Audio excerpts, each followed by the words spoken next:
Hello fellow Sapiens, a quiet welcome to Midnight Sapien. Whether you're walking under a blanket of stars curled in the stillness before sleep, or letting this echo fill your morning drive, this space is yours. Because tonight, we're descending into the long and buried past, into the first ice age. This is deep time storytelling for thoughtful minds. There is a forgotten history hidden beneath ice and ash. A story written not in ink, but in extinction. A story of the cold, and of us. Of a time nearly 1 million years long, of wind, of silence, of firelight flickering in a cave, of almost everything dying, and yet something enduring. But this is not the story of triumph. It is not the tale of invention or inevitability. It begins not with civilization, but with collapse. Oh, and if you're the kind of person who finds comfort in quiet storytelling, take a look just below this video. There's a button that says subscribe. You can press it any time, and unsubscribe whenever you'd like. The bell icon beside it will gently let you know when new stories arrive. That one small click helps this channel survive. Without it, these films simply can't be made. I often wonder, where are you listening from? What time is it for you right now?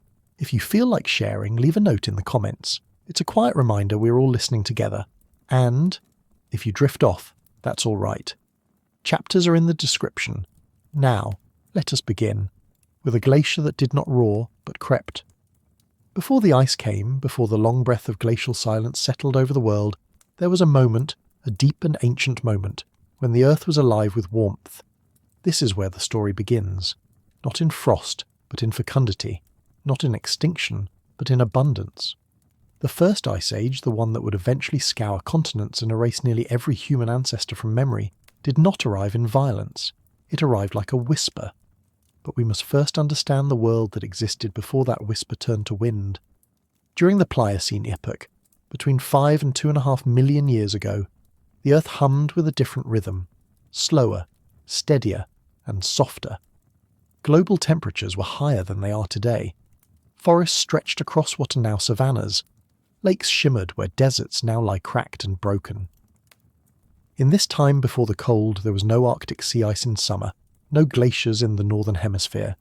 The poles were not silent white prisons, but regions of life, wet, wild, and green. Atmospheric carbon dioxide was higher, the oceans warmer, the winds gentler. It is difficult, almost impossible, for the modern human mind to picture this Earth. We are born into climate as inheritance. We imagine our present as default, as baseline. But what if it is not? What if the norm, for most of Earth's history again, has been warmth? What if the cold is the aberration? The Pliocene's warmth was not a fluke. It was a product of balance, of tectonic stability, of a climate system untroubled by disruption. Mountain ranges like the Himalayas and the Andes were still rising, slowly altering wind and rainfall patterns. The Isthmus of Panama had only just sealed shut, dividing the great ocean currents and forcing Atlantic and Pacific waters to part ways for the first time in tens of millions of years. This closure would in time be one of the catalysts for the coming cold, but in the Pliocene its effects were not yet felt in full. Instead, this was an age of gentle transitions, of ecosystems luxuriating in their niches, of animals and plants flourishing across continents in forms now lost. And among them, a new kind of creature was stirring, something small, upright, tentative, something watching the horizon, not just for predators, but for patterns.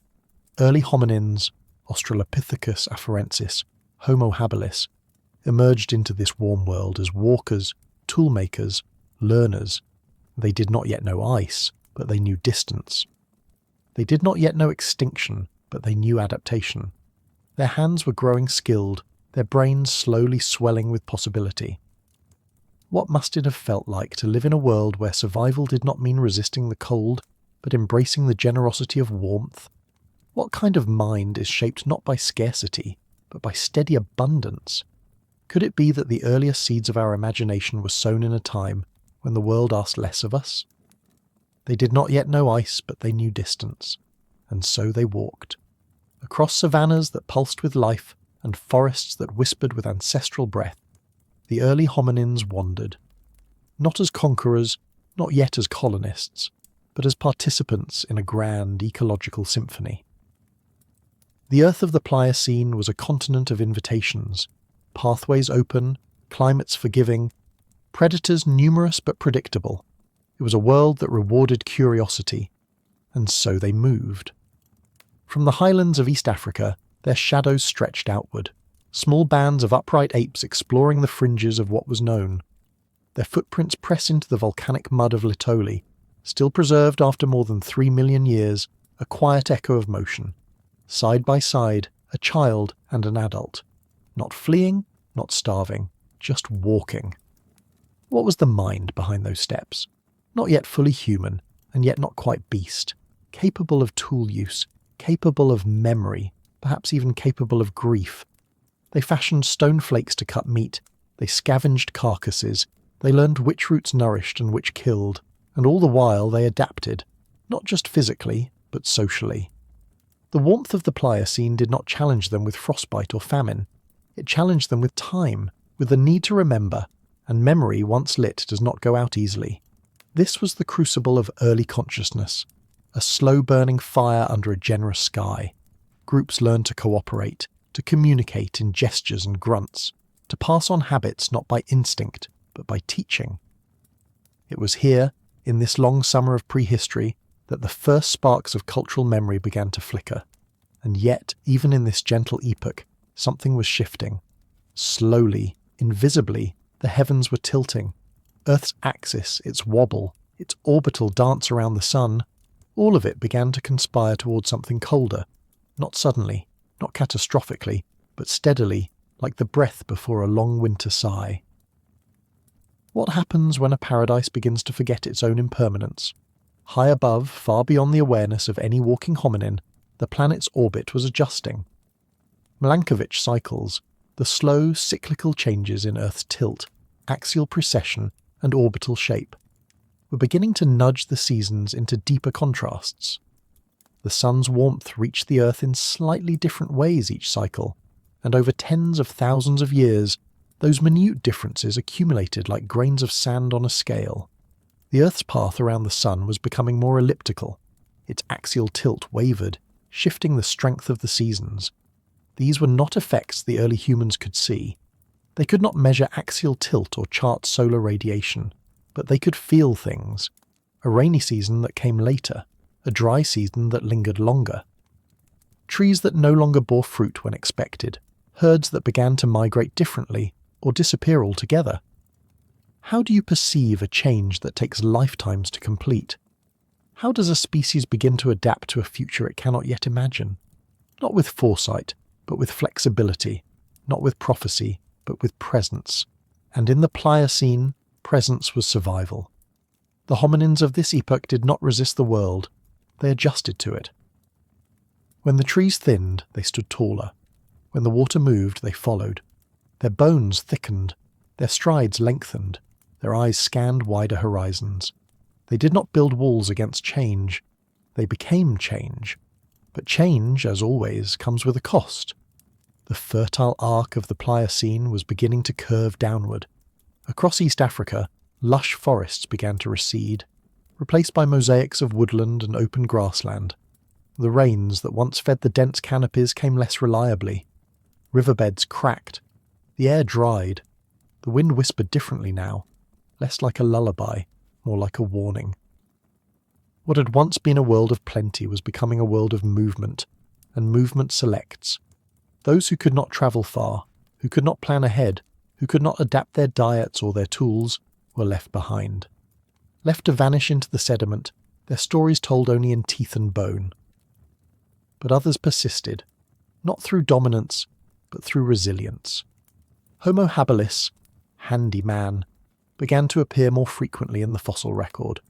With slightly larger brains and more advanced stone tools, they navigated this transforming world with ingenuity. Their minds were sculpted not only by what they could hold in their hands, but by what they could hold in memory, where the water last pooled, when the animals last passed, which fruits could be eaten raw, and which required time.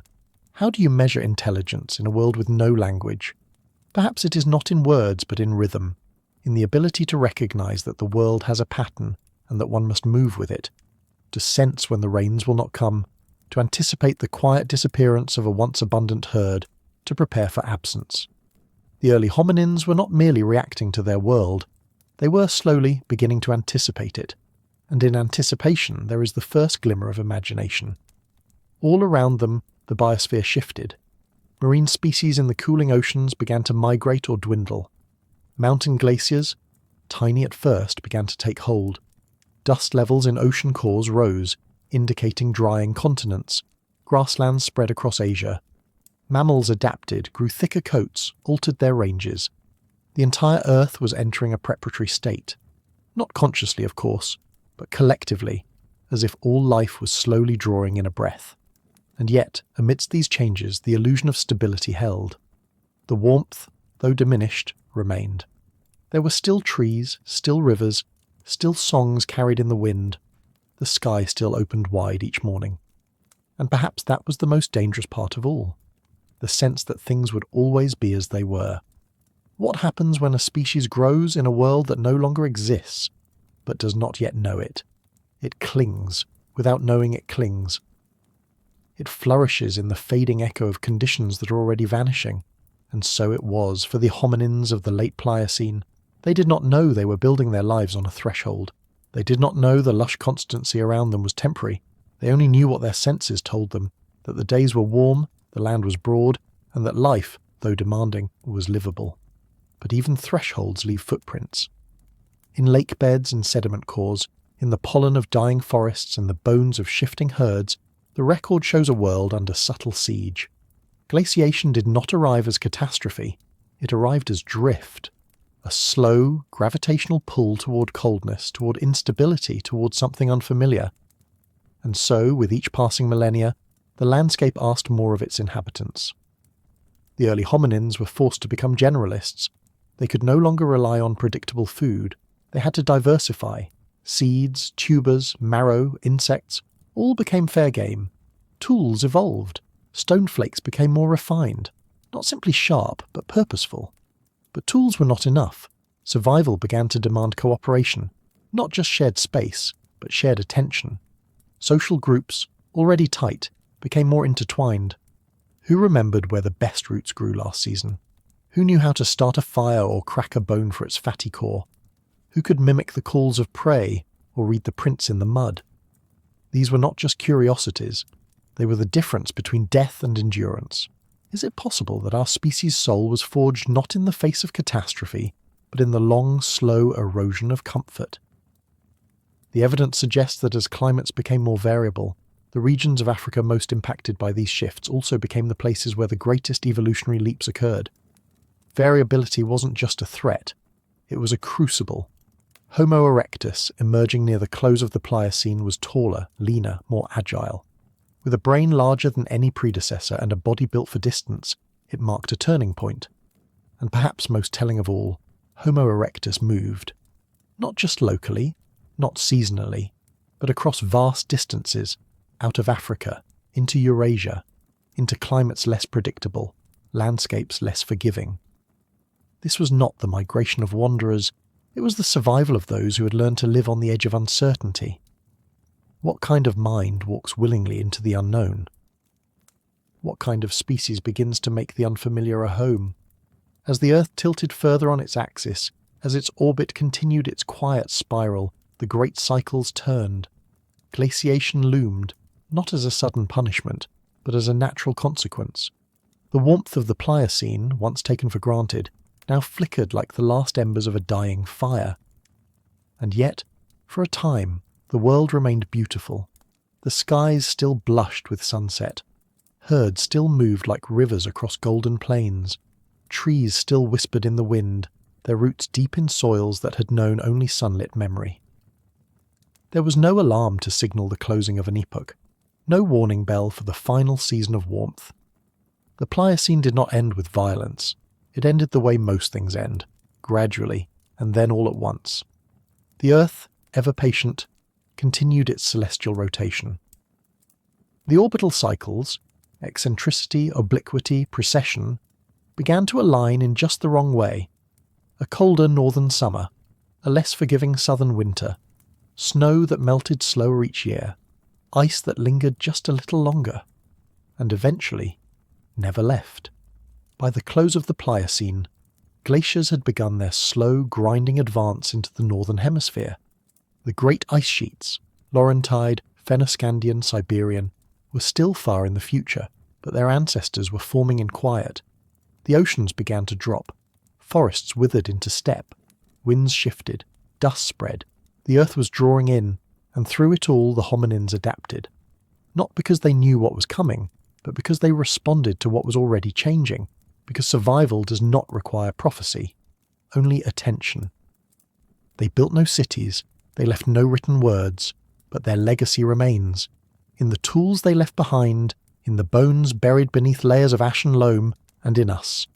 In the structure of our feet, in the flexibility of our diets, in the size of our brains. The resilience born in that warm, shifting world still echoes in the way we think, move, fear, and hope. What if the very traits that allowed our kind to endure the coming ice were not forged in hardship, but in transition, not in desperation, but in readiness? The story of the first ice age is not simply one of extinction, it is one of prelude, of preparation, of becoming. The warmth of the Pliocene did not spoil us, it trained us, it stretched us across landscapes and challenged us to remember, to adapt, to begin thinking in time, and so. The last warm breath of the earth exhaled, slowly, tenderly. The curtain fell not with drama, but with stillness. But deep beneath that stillness, the seeds of transformation stirred. The glaciers were waiting, the wind was shifting, the stage was set, and somewhere, in a clearing under stars that still shine over us now, a small group of hominins huddled close to a fire not for warmth alone, but for light, for memory, for something they could not name but would one day become. What does it mean to stand at the edge of a story not knowing it is only just beginning? Because the cold was coming, and it would not be kind. But it did not arrive with thunder or fire. It did not sweep down in a single season, did not announce itself with catastrophe. It began instead with a whisper, a tilt. A tremor in the rhythm of the heavens, so slow, so subtle, that not a single creature alive could feel it, yet all would soon be shaped by its breath. The story of the first ice age begins not on Earth, but above it, in the silent ballet of planets and suns, where time unfolds not in years, but in epochs. Earth is not still, it spins, it orbits, it sways, and in that cosmic sway it changes. Obliquity, precession, eccentricity, 3 names, 3 celestial metronomes, ticking in unison across tens of thousands, even hundreds of thousands of years. These are not dramatic terms to most ears, but their consequences have carved oceans, raised glaciers, collapsed forests, and emptied skies. These quiet cycles, first theorized by the mathematician Milutin Milankovitch, describe how Earth's position and orientation relative to the Sun shifts across time. And those shifts, barely perceptible to the creatures walking beneath their influence, are enough to reshape the world. Obliquity is the angle of Earth's tilt. Not a fixed number, but a slow nod between just over 22 and nearly 25 degrees, swinging over a cycle of about 41,000 years. A steeper tilt means more intense seasons, warmer summers, colder winters, shallower tilt, milder seasons. The snow doesn't melt, the glaciers grow. Precession is the wobble, the slow gyration of Earth's axis, like a spinning top losing balance. It completes its slow pirouette every 23,000 years or so. Precession alters the timing of the seasons, determining whether northern hemisphere summers occur when Earth is closest to the Sun, or farthest. Eccentricity, meanwhile, is Earth's path itself. Not a perfect circle, but an ellipse that gently stretches and compresses over cycles of about 100,000 years. When the orbit is more elliptical, the distance between Earth and Sun varies more significantly, exaggerating seasonal contrasts. What must it mean to be alive on a planet where the very architecture of warmth and light is in flux? To be born into one set of rules, only to die under another, unaware that anything changed at all? These cycles interact like chords in a complex invisible song, sometimes in harmony, sometimes in discord.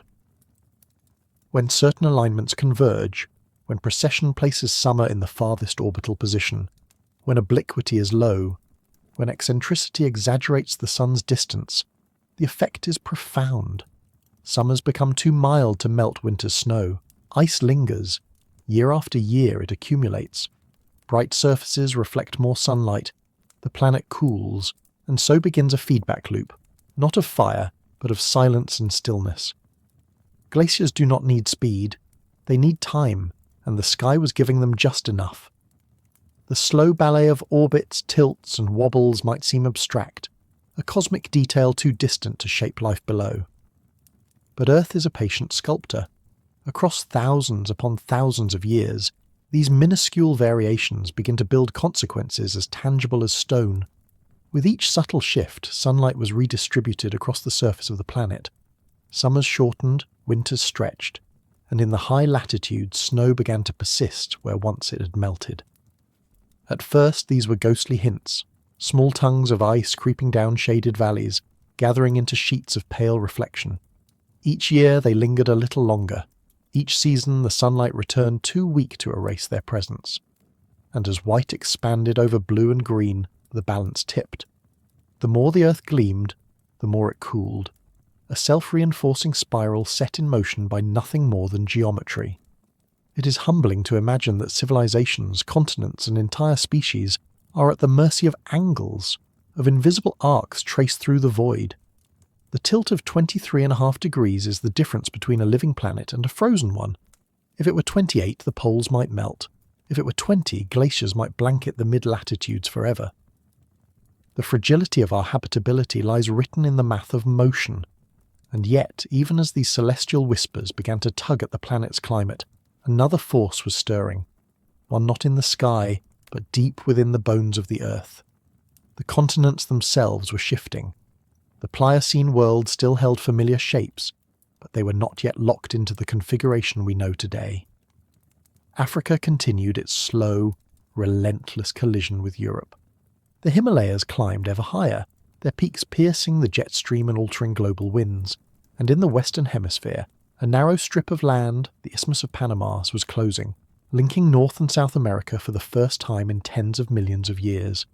The closing of the isthmus was not a single event, but a drawn-out process lasting millions of years, a geological tightening between two great oceans. But when it sealed, the world's circulatory system, its ocean currents, changed forever. The mighty Gulf Stream, once an open flow between the Atlantic and Pacific, was redirected. Warm tropical waters were trapped in the Atlantic, feeding moisture northward. The Arctic grew wetter, then colder. Ice, born of warmth and water, began to spread. Is it not strange how one small bridge of land can alter the fate of every living thing?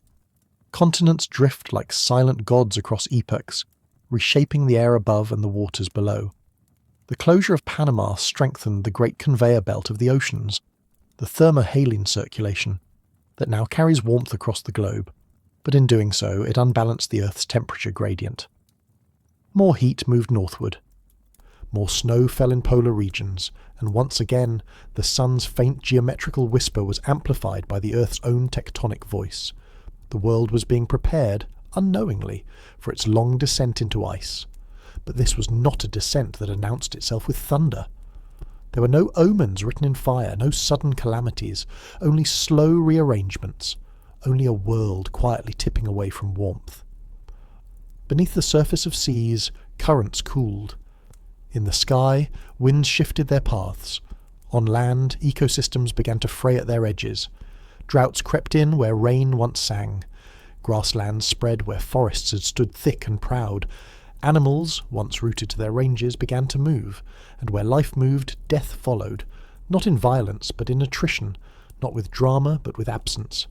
The earth was changing its mood, and everything living would have to relearn its place. And how could they know what they were walking into? The hominins, now scattered across Africa and reaching into Eurasia, were born into a planet that remembered warmth, but had begun to forget it. Their migrations followed food, but that food moved under pressure. Rivers dried, grazing herds thinned. Trees that bore fruit did so less often. These were not sudden disasters. They were slow denials, and perhaps that is the most dangerous form of change, the kind that mimics stability even as it unravels it. What happens to a species that can remember yesterday, but not forecast tomorrow? The atmosphere itself began to reflect the shift. Carbon dioxide levels fell, not in great plunges but steady declines.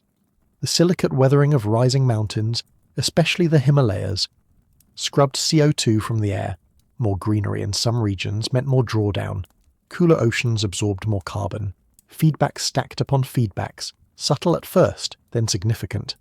The Earth, like a body cooling after exertion, began to lose the heat it had once held so easily. Clouds formed differently. Storm tracks wandered. Some regions became wetter, others turned to dust. Monsoons faltered.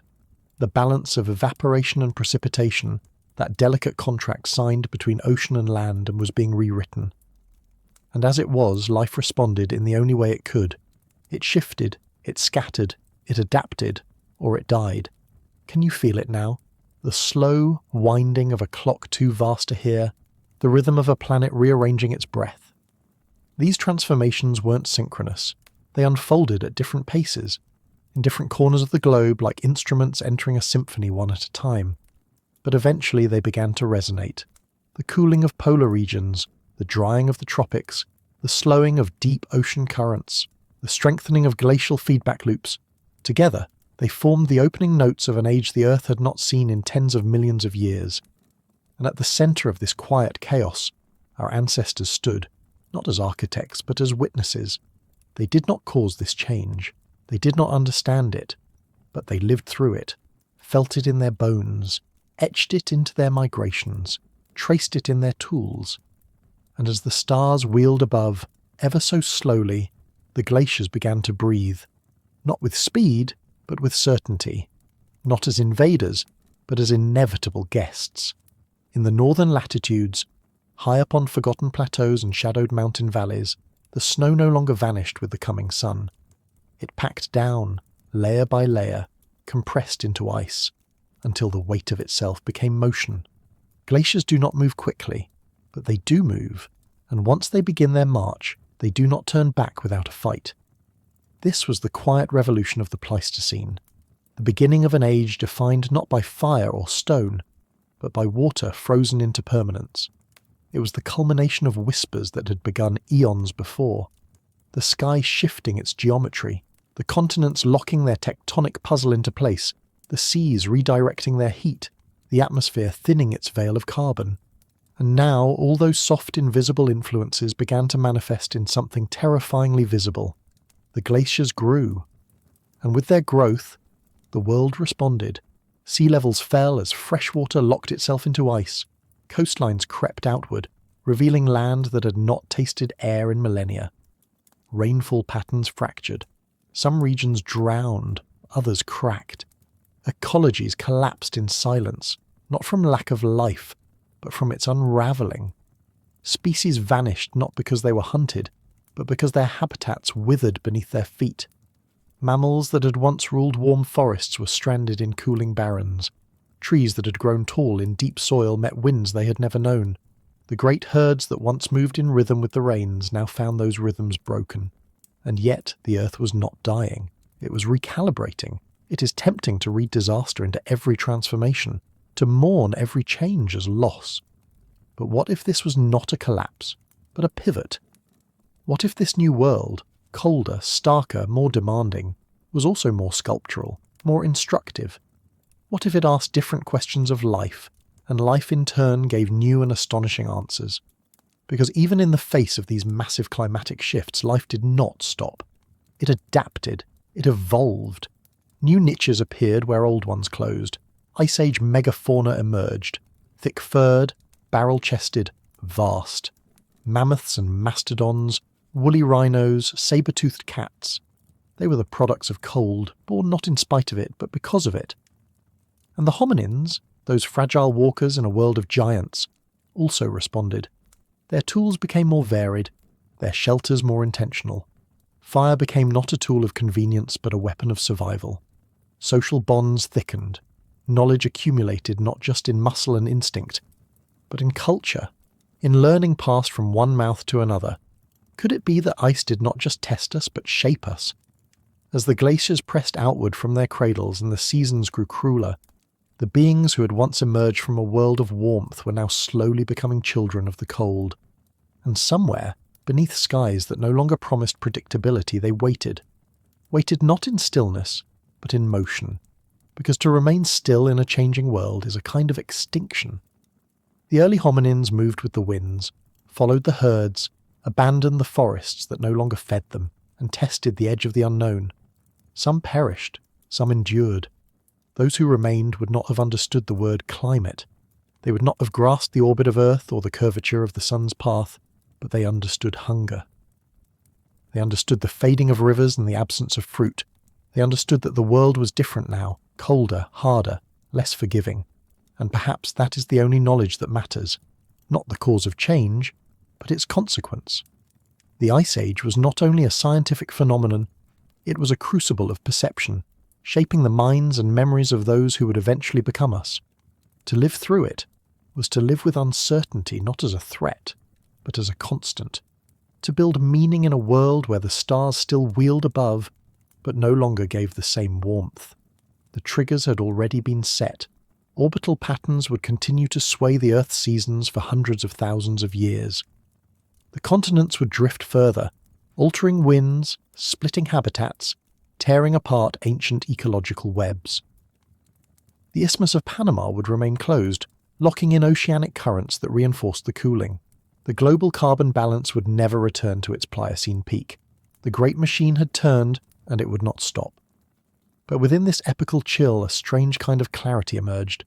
Life could no longer afford waste. Every adaptation mattered. Every step was a decision. And it was in this narrowing corridor of survival that something extraordinary began to bloom. Complexity of thought, depth of culture, the first threads of myth perhaps woven from memory and shaped by firelight. Could it be that this long winter taught us to imagine? As glacial pulses advanced and retreated over the coming millennia, as drought and flood traded places across the continents, humanity learned to live within thresholds. We became a species that survived on the margins, not by brute strength, but by pattern recognition, by cooperation, by flexibility. We were no longer creatures of stability. We were children of change. And so, as the whisper in the sky became the breath of ice across the land, the world darkened, not in despair, but in quiet transformation. The age of warmth had ended. The Pliocene was gone, and what lay ahead was not a single cold moment, but an era, vast and cyclical, where the rules of life would be rewritten, an earth sculpted by absence, a silence dense with lessons. And into this frozen world stepped beings who had once emerged from green abundance, beings who now carried, in their bones and their breath, the memory of a sky that had whispered first. What does it mean to be shaped not by what you see, but by what you never even knew was changing, weighted not in stillness, but in motion, because to remain still in a changing world is a kind of extinction. The early hominins moved with the winds, followed the herds, abandoned the forests that no longer fed them and tested the edge of the unknown. Some perished, some endured. Those who remained would not have understood the word climate. They would not have grasped the orbit of Earth or the curvature of the sun's path. But they understood hunger. They understood the fading of rivers and the absence of fruit. They understood that the world was different now, colder, harder, less forgiving. And perhaps that is the only knowledge that matters, not the cause of change, but its consequence. The Ice Age was not only a scientific phenomenon, it was a crucible of perception, shaping the minds and memories of those who would eventually become us. To live through it was to live with uncertainty not as a threat, but as a constant. To build a meaning in a world where the stars still wheeled above, but no longer gave the same warmth. The triggers had already been set. Orbital patterns would continue to sway the Earth's seasons for hundreds of thousands of years. The continents would drift further, altering winds, splitting habitats, tearing apart ancient ecological webs. The Isthmus of Panama would remain closed, locking in oceanic currents that reinforced the cooling. The global carbon balance would never return to its Pliocene peak. The great machine had turned, and it would not stop. But within this epical chill, a strange kind of clarity emerged. Life could no longer afford waste. Every adaptation mattered. Every step was a decision, and it was in this narrowing corridor of survival that something extraordinary began to bloom. Complexity of thought, depth of culture, the first threads of myth, perhaps, woven from memory and shaped by firelight. Could it be that this long winter taught us to imagine? As glacial pulses advanced and retreated over the coming millennia, as drought and flood traded places across the continents, humanity learned to live within thresholds. We became a species that survived on the margins, not by brute strength, but by pattern recognition, by cooperation, by flexibility. We were no longer creatures of stability. We were children of change. And so, as the whisper in the sky became the breath of ice across the land, the world darkened, not in despair, but in quiet transformation. The age of warmth had ended. The Pliocene was gone, and what lay ahead was not a single cold moment, but an era, vast and cyclical, where the rules of life would be rewritten. An earth sculpted by absence, a silence dense with lessons. And into this frozen world stepped beings who had once emerged from green abundance, beings who now carried, in their bones and their breath, the memory of a sky that had whispered first. What does it mean to be shaped not by what you see, but by what you never even knew was changing? Glaciers do not roar. They whisper, grinding mountains into dust as they march. They do not arrive in chaos, but in stillness, in the unhurried thickening of snow that refuses to melt, in the weight of centuries compressed into crystal. They begin not as monsters, but as memories of winter that never ended. And when they grow, they do not ask permission. They come down from the highlands and out from the poles, indifferent, immense, quiet. The Pleistocene had begun. Roughly 2.5 million years ago, the Earth crossed a threshold it would never fully return from. The warmth of the Pliocene, already ebbing, surrendered to a new rhythm, one of advance and retreat, of glacial epochs and interglacial breaths. It did not happen all at once, but in the rock record, in the sediments buried beneath ocean basins and lake beds, we find its fingerprints. Grains of dust swept from dying grasslands into the Atlantic, traces of pollen shifting from tree to shrub to tundra moss, isotopes in foraminifera shells, telling stories of cooling seas. These are the forensic whispers of the first great glaciations. Beginning around 2.4 million years ago, a geologic pulse felt across the northern hemisphere, first subtly, then with force. What does the world look like when it begins to forget warmth? The glaciers that formed during this time were not yet the towering monoliths that would dominate later Pleistocene periods, but they marked the start of something irreversible. Ice began to stake its claim in the high latitudes of North America, in Scandinavia, in the Siberian wilds. With each orbit-aligned shift, each tilt in the Earth's posture, the snow lingered a little longer, the ice crept a little farther. The planet was breathing in, preparing for a long exhale of frost, and as the ice spread it reshaped not just land but life. Ecosystems that had thrived for millions of years were now being pulled apart, slowly erased or pushed into exile. Forests fragmented, wetlands dried, grasslands withered under skies that held too much silence. Animals that depended on stable climates found themselves stranded in landscapes that no longer fed them. The stability of the old world was unravelling, not with fire or flood, but with cold. But the earth did not weep. It transformed. Because beneath the growing ice sheets the crust bowed. Valleys were carved by pressure, not water. Rivers were redirected by ice, not gravity. Mountains lost their peaks to grinding teeth that no animal bore. The glaciers moved like gods, slow, vast, unrelenting, and behind them they left emptiness. Can silence itself reshape a planet?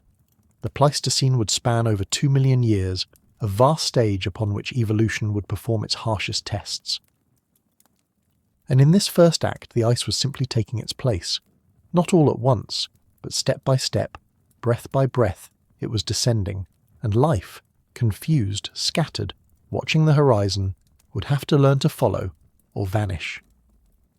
The glaciers advanced from the poles like slow, pale tides, erasing everything in their path and redrawing the maps of continents without care or witness.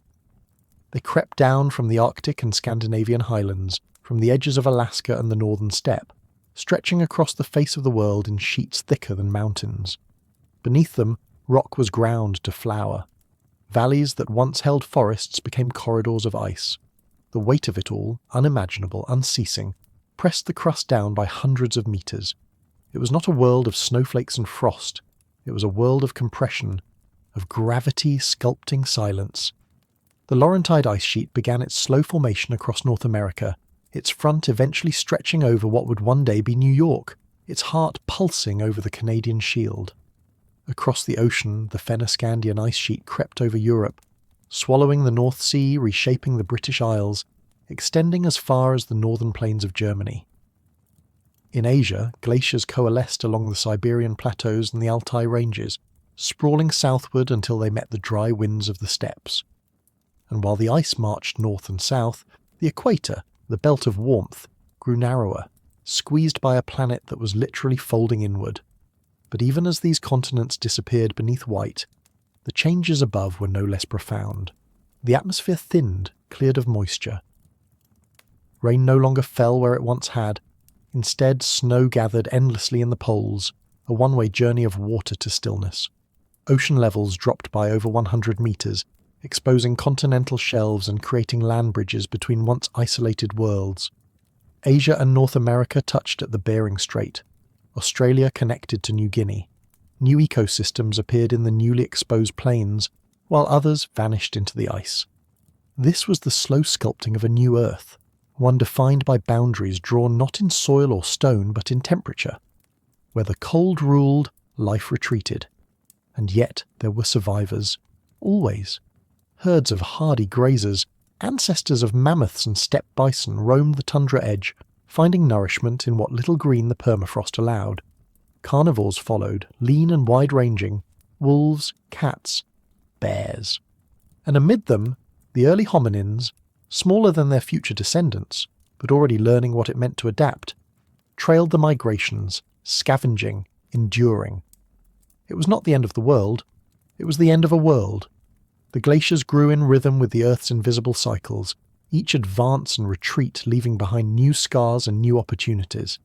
And as they waxed and waned, they built more than landscapes. They built memory encoded in rock, written in isotopes, preserved in the fossil record like echoes of an ancient breath. Could it be that the planet itself was teaching life to evolve through repetition?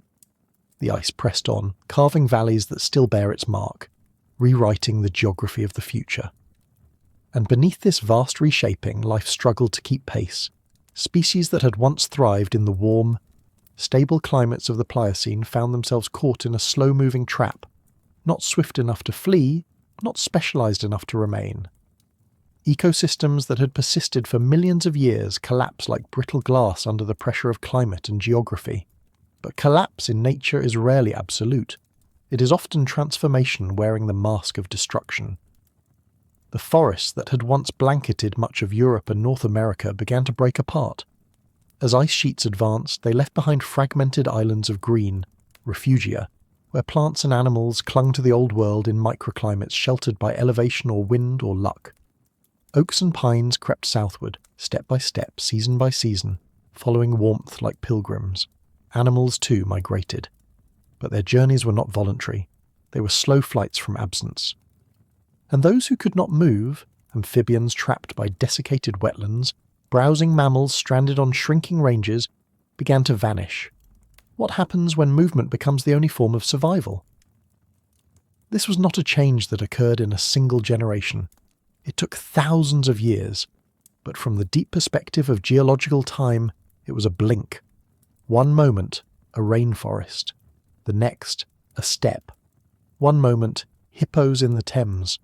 The next, reindeer and snow. In this desaturated world, a new pattern of life began to emerge, one defined not by abundance but by mobility and endurance. Megafauna adapted to cold, open spaces dominated the northern landscapes. Woolly mammoths, musk oxen, giant elk with antlers like trees. These creatures carried within them the echoes of a warmer world, yet they evolved into shapes meant for endurance. Fat, fur, power. Their migratory routes stretched across continents, tracing ancient corridors carved by ice and wind. Predators evolved to match them, large, fast, social. The saber-toothed cats of North America, packs of dire wolves, and increasingly scattered bands of Homo, first Homo habilis, then Homo erectus, travelling along the fringes of habitable zones, scavenging, learning, watching. The world was no longer a place one could settle into. It was a landscape that demanded constant negotiation. Was this the moment when intelligence began to matter more than instinct? The evidence suggests that as the planet shifted, so too did cognition. Species that relied on narrow niches vanished, but those with behavioural plasticity, those who could try something new, persisted. The Ice Age did not reward strength or speed alone. It rewarded flexibility. It selected for those who could think ahead, remember trails, interpret weather, collaborate to bring down prey, or share the memory of a warm cave. The climate was no longer a backdrop. It was a force. It defined every choice, every risk, every migration. And in this crucible the world began to be repopulated, not with the same life, but with new life born of adversity. Each glacial pulse erased one world and seeded the next. And though these rhythms unfolded slowly, they were relentless. Over the next 1,000,000 years, the planet would experience more than 20 such glaciations, each one advancing like a tide and receding like a breath. Each time the glaciers surged forward, they crushed old systems, and each time they retreated, they left behind freshly scoured landscapes, raw, exposed, open to recolonization. But recolonization is never just a return. It is a rewriting. In the wake of these glacial retreats, entire ecosystems had to reassemble from whatever life had survived in southern refugia. Trees remigrated north over centuries, accompanied by the insects and fungi that fed on them. Grazing animals followed, and predators followed them in turn. It was like watching the same story rewritten each time, but with new characters, new mistakes, and new adaptations. And while this pattern played out again and again in the background of the planet's life, something else, quieter, more improbable, was unfolding within our own lineage.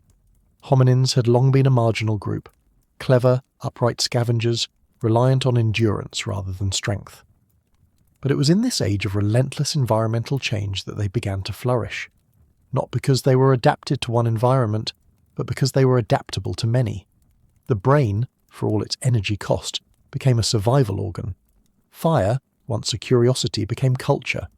Language, once gestures and grunts, became memory made portable. And this emergence of adaptability, born in the margins of ice, may be the most profound consequence of glaciation the world has ever known. Because these humans, primitive by modern standards but extraordinary for their time, began to track the seasons, understand migration patterns, anticipate weather. They stored food. They shaped tools with intent, not just instinct. They began to live not just in the present, but with a flicker of tomorrow. The Earth, meanwhile, continued its quiet choreography. The tilt of the axis, the stretch of the orbit, the wobble of the equinox, all continued to weave their patterns, triggering glacial cycles with metronomic precision. But now, for the first time in the planet's history, there were creatures walking the land who could respond with more than migration. They could innovate, they could prepare, and so, as the great glaciers reached their peak expanses, covering over half of Canada, much of northern Europe, and massive swaths of Siberia, there were small fires burning on the edge of the ice. Fires tended by beings who understood that the world was dangerous, and that danger could be met with thought. What kind of creature rises beneath a sky of ice?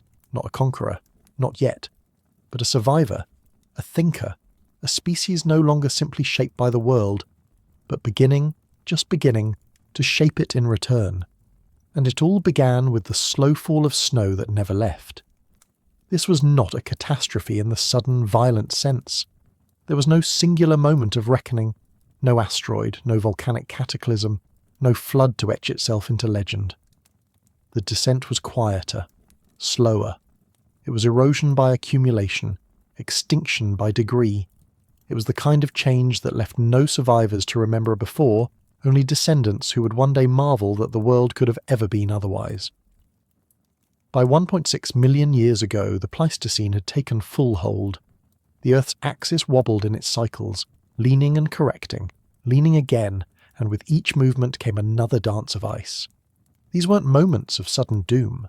They were pulses, the planet's pulse, beating across millennia, a rhythm of cooling and recovery that shaped every valley, every basin, every step life took. And so, ecosystems didn't just collapse. They migrated, transformed, re-emerged in new forms. Forest became tundra. Tundra became ice. Ice retreated, and for a time life flooded back, only to be chased once more by the next great advance. But this wasn't merely a story of loss. This was a story of resilience, of feedback loops and second chances. For those who could adapt, who could bend with the wind and move with the changing stars, the world offered not just survival, but renewal. Animals responded with movement, plants with dormancy. But humans, or the beings on the long, slow road to becoming human, responded with meaning. Because while the glaciers advanced, grinding stone and memory alike, our ancestors began to see the patterns. To learn the thresholds of when to leave and when to stay, to notice the signs in the wind, in the sky, in the bones of animals. And perhaps, around those early fires lit on the periphery of the ice, they told each other stories, not yet myths, but lessons. A kind of wisdom passed not just through DNA, but through word, gesture, ritual. We often think of intelligence as a singular leap. But what if it's a long, quiet accumulation, like snow on the high slopes, gathering weight until something shifts forever? The Pleistocene was sculpting us, not deliberately. Nature has no intention. But through its relentless indifference, it forced choices. It eliminated the inflexible. It favoured those who could teach and learn. And in this crucible of frost and famine, a mind began to sharpen. A social fabric began to weave. A species began to rehearse for something more, something that would one day look like culture, society, even civilization. The glaciers would come again. They would grow even larger. They would reach as far south as present-day Missouri, as far east as the English Channel. But by then, those fires on the edge would burn brighter. The minds that tended them would be stronger. The steps they took would be more confident. Because the descent had begun, and what was descending was not just the ice, but a new kind of world, and a new kind of human, forming in the cold. Long before the wheel, the word, or the wall, there was fire. Not lightning in the sky, or the violent burn of trees struck in a storm, but fire tamed, fire held, fire remembered, and it changed everything. For early humans, cold was not just weather, it was war, against wind, against hunger, against the long dark. And fire was the first weapon. What does it mean to hold warmth in a world growing cold? As glaciers whispered down from the poles as the Pleistocene deepened its grip, the early human lineage, scattered, fragile, alert, found itself not in dominance, but in defence. They were not kings of their world, but its most persistent question. Their survival was not inevitable. It was precarious, earned moment by moment in the teeth of scarcity. And in this crucible, a flicker took hold, a glow in the night, the birth of controlled fire. The evidence is sparse, as always with deep time, but at sites like Kubifora in Kenya, dating back nearly 2 million years, layers of ash, charcoal, and thermally altered stone suggest that Homo habilis may have first danced with flame, not yet masterfully, perhaps by luck, perhaps by dragging embers from a wildfire and nursing them, feeding them like a fragile child. But somewhere in the long dark, someone, perhaps a mother with a newborn, perhaps a lone forager with a wound, chose not to let the fire die. How many generations watched the glow but dared not touch it? To master fire is not just to keep it alive, it is to learn its moods, when to feed it and when to fear it, to understand that fire is not a thing but a rhythm, a living hunger that asks for wood and answers with light. Homo habilis may not have known chemistry, but they understood attention. To tend a flame is to become its student. With fire came a fracture in the contract of evolution. No longer was survival solely dictated by what the body could endure. Now, the body had a companion. Now, warmth could be summoned. Predators could be deterred. Meat could be softened. Parasites killed. Nutrients unlocked. Nights could stretch longer, lit by conversation, or silence, or dreams. What happens to the mind when darkness loses its grip? The earliest hearths were not just functional, they were thresholds, spaces where cooperation became necessity. One had to gather wood. One had to keep watch. One had to guard the perimeter. And perhaps, around the licking flames, the first stories were spoken. Not yet myths, but murmurs of the day's hunt, the memory of danger, the shape of hope. Fire did not just warm the blood, it drew humans inward into a kind of community no other species had known. And once that pattern began, it never stopped. The cold outside grew deeper, but inside the circle of flame, something new had begun to take root. Not safety, not yet, but strategy, shelter, planning. And perhaps, for the first time, belief. To survive was no longer to merely endure. It was to adapt, to modify the world with intention, to turn the threat of winter into a canvas for ingenuity. Fire alone was not enough. The cold crept beneath the skin, clung to the bones, hollowed the gut. And so, early humans began to craft not just tools, but futures. Stone tools, once crude and functional, became more refined, more specific. The Oldowan flakes of Homo habilis gave way to the more deliberate hand axes of Homo erectus, edges sharpened not only to cut meat, but to shape wood, carve hide, and dig for roots hidden beneath frozen soil. These tools were not decorative. They were acts of war, weapons against starvation, against exposure, against time itself. And with these tools came the first shelters, not homes as we know them, but deliberate spaces carved out of the earth, built from branches and stone covered with hides and moss. Temporary perhaps, but intentional. There are archaeological traces of windbreaks built near hearths, simple structures to shield the flame and those gathered around it. Each shelter was a statement. Here, for now, we remain. Clothing too entered the story, not in its modern form, but in the draping of skins, the tying of fibres, the use of animal fat as insulation. Every layer was a lesson passed down, how to skin without tearing, how to stretch and cure, how to wrap and bind. The cold, in its quiet tyranny, became the first teacher of textiles. And so fire was not alone. It was joined by an entire constellation of adaptations, an early technology suite built not in labs, but in the wild forge of necessity. These weren't breakthroughs delivered overnight. They were slow accumulations repeated through thousands of winters, each generation inheriting just enough from the last to survive another season. To adapt is to think, but more than that, to remember. And so, knowledge became memory, memory became culture, and culture, however faint and fragmentary, became the earliest architecture of the mind. There was no single moment when humanity became intelligent. There were only countless evenings where a child watched a parent bind a wound, or a group circled a dying flame, whispering what must be done by dawn. In these moments, natural selection was not merely culling the unfit. It was sculpting minds capable of abstraction, of cooperation, of foresight. The cold didn't just threaten the body, it sharpened the brain.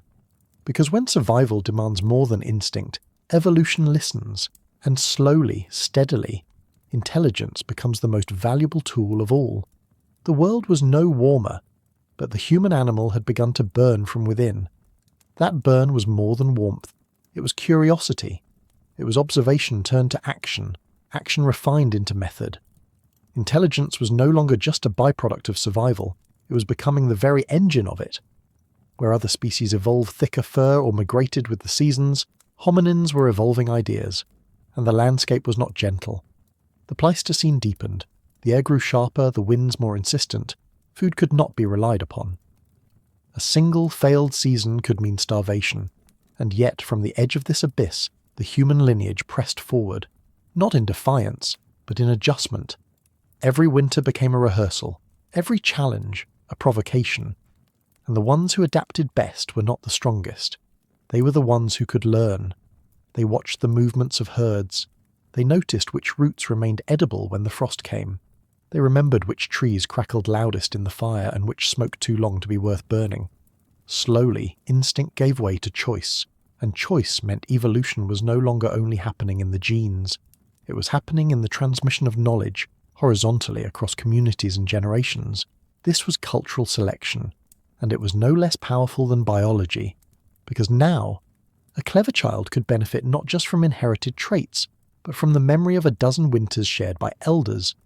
The group became a repository of accumulated wisdom, and this social learning, this growing capacity to imitate, to refine, to teach, became the secret weapon of our lineage. The climate, meanwhile, offered no mercy. Ice advanced and retreated in long cycles, each one devastating to the unprepared. Entire animal populations would vanish from one region, forcing people to move or perish. The Earth was becoming a test not of strength, but of foresight. The ability to store food, to dry meat, to bury seeds, to smoke fish over coals, became the difference between continuity and extinction. And with food came time to sit, to observe, to practice skills not directly tied to the moment of survival. Time to notice the phases of the moon, the rhythm of tides, the shape of animal tracks in snow. Time to pass on these observations in ways more structured than guesswork, perhaps in song or gesture or shared ritual around the fire. This leisure was not luxury. It was the foundation of memory systems. Even the dead began to matter differently. Burials with grave goods begin to appear in the archaeological record. It is impossible to say if these were spiritual acts or social ones or both, but they signal a shift, the recognition that life persists in memory, and memory is the seedbed of everything to come, of myth, of language, of science. It began not in cities, but in the cold, not in temples, but in shelters of stone and bone, lit by the trembling orange breath of fire. From these humble spaces, fragile, impermanent, exposed to wind and time, rose a kind of consciousness that no glacier could grind away.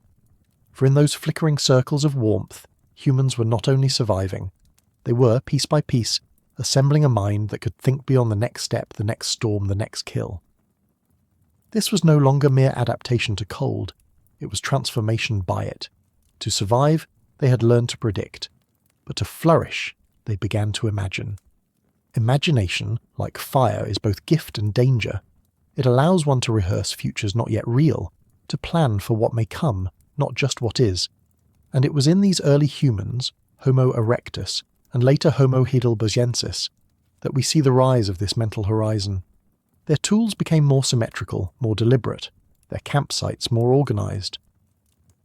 Some scholars even speculate on the first traces of art, abstract etchings on bone or stone, their purpose unknown, but perhaps a spark of something we now call symbolism. If so, it was fire that gave them the time to mark meaning into matter. Fire extended the day, held the cold at bay, and created the liminal hours, not purely for labour, but for reflection. And what did they reflect on? Perhaps the stars wheeling in rhythms over their heads, unnoticed by the animals that slept.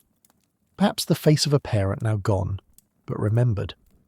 Or the contour of a beast's track pressed into snow, soon to vanish, a sign, an omen, a possibility. These were the earliest flickers of the symbolic mind, and they emerged in the same space where meat was roasted and wounds were bound. Survival and imagination were not separate.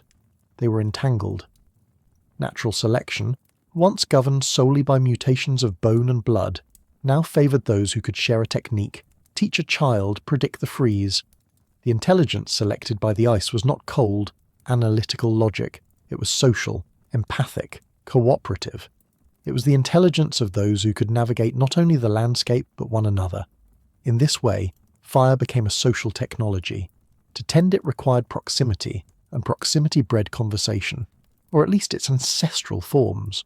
Gestures became more nuanced, grunts became shaped into recurring patterns. Over generations, these patterns began to accumulate and differentiate. From this scaffold of shared meaning, language would one day rise. But even here, in the pre-dawn of syntax, the flame had opened the door. A door through which humanity would eventually walk, bearing stories and songs and mathematics and memory. But none of that was known then.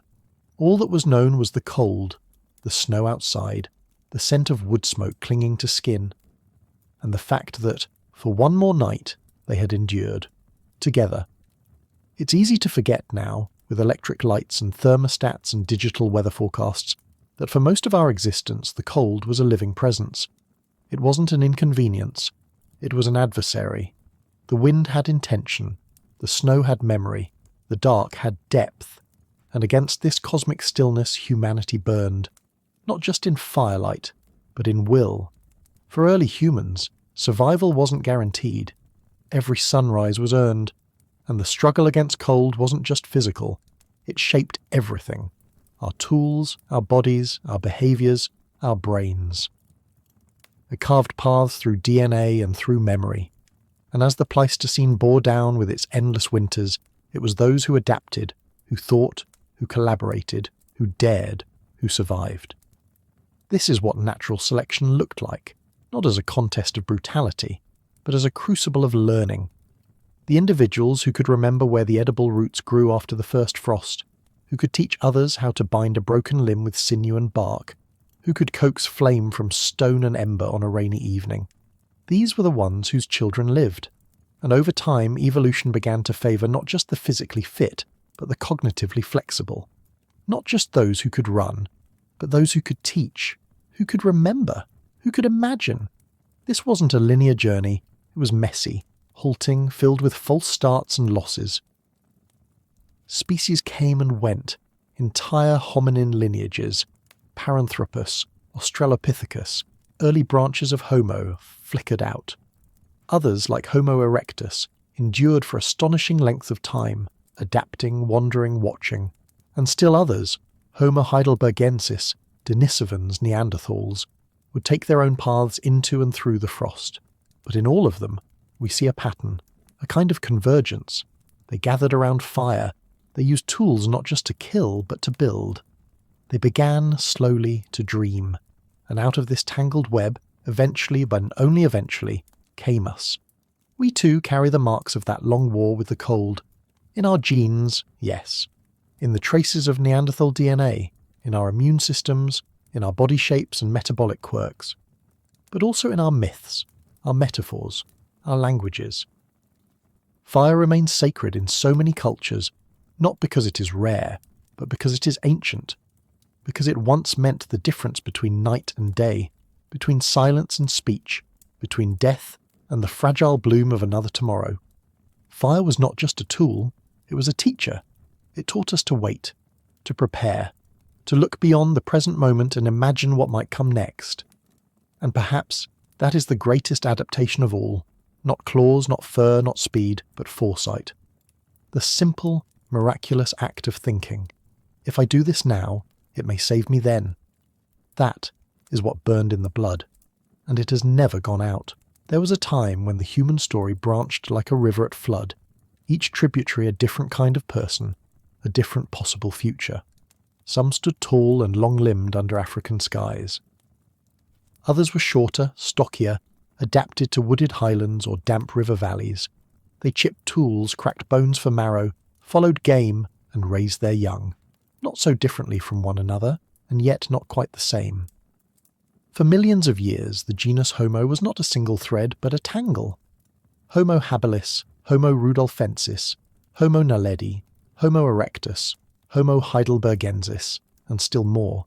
Cousins, not ancestors, each testing the edge of survival in their own way. But then something began to change. Not quickly, not like a flash flood or a falling tree. This was slower. A long, low grinding like ice across stone. The Earth had entered the Ice Ages in earnest now, and the sky itself was shifting. Glacial cycles lengthened and deepened. Seas rose and fell by hundreds of feet. Rainfall patterns cracked and reshaped ancient ecosystems. Forests became grasslands, grasslands became desert, rivers vanished into dust. And with each tilt of Earth's axis, each slow spiral of precession, entire ways of life evaporated. In this deep and violent reshuffling, most of the human lineages disappeared. Not in a single cataclysm, not in war or conquest or fire, but by the quiet arithmetic of famine and fertility. Populations dwindled. Resources failed. Drought turned hunting grounds into barren plains. Diseases spread across weakened bodies. Infants died, and the knowledge their mothers carried vanished with them. And in the absence of continuity, memory failed. Species faded into the fossil record, their brief flickers of intelligence no longer passed down. This was the bottleneck, not a door, but a narrowing. What does it mean to imagine a world where 99% of our kind Not just individuals, but entire peoples, entire evolutionary experiments were erased. What kinds of thoughts were lost? What kinds of hands once carved tools that no one now remembers? How many kinds of laughter were silenced before they could echo into the future? The harsh truth is that survival, in this epoch, became less a matter of strength or cleverness, and more a matter of timing and chance. If the rains failed one generation too many, if a predator grew too bold, if a mountain pass became impassable with ice, a lineage could vanish, forever, and no one would know. And yet, not all vanished. One branch, not the largest, not the smartest, not even necessarily the most social, endured. Homo erectus. Born in Africa over 1.5 million years ago, they did something unprecedented. They left. They walked, first into the Middle East, then into Asia, eventually even into the fringes of Europe. They adapted, they endured, and somehow they survived the winnowing. Why them? And why us who followed? The Earth of 2 million years ago was not a single stable world, but many, each fleeting, each demanding something new from its inhabitants. In one epoch the world would warm and green, the Great Lakes of Africa swelling, the plains blooming with life. Then, as the planet's orbit shifted once more, the rains would falter, grass would yellow, herds would move north or vanish, trees would wither, and rivers would turn to dust. The climate did not merely change, it oscillated violently, chaotically, almost rhythmically, a heartbeat that could kill. This was the stage of the Great Winnowing, the slow extinction of the many, leaving the few.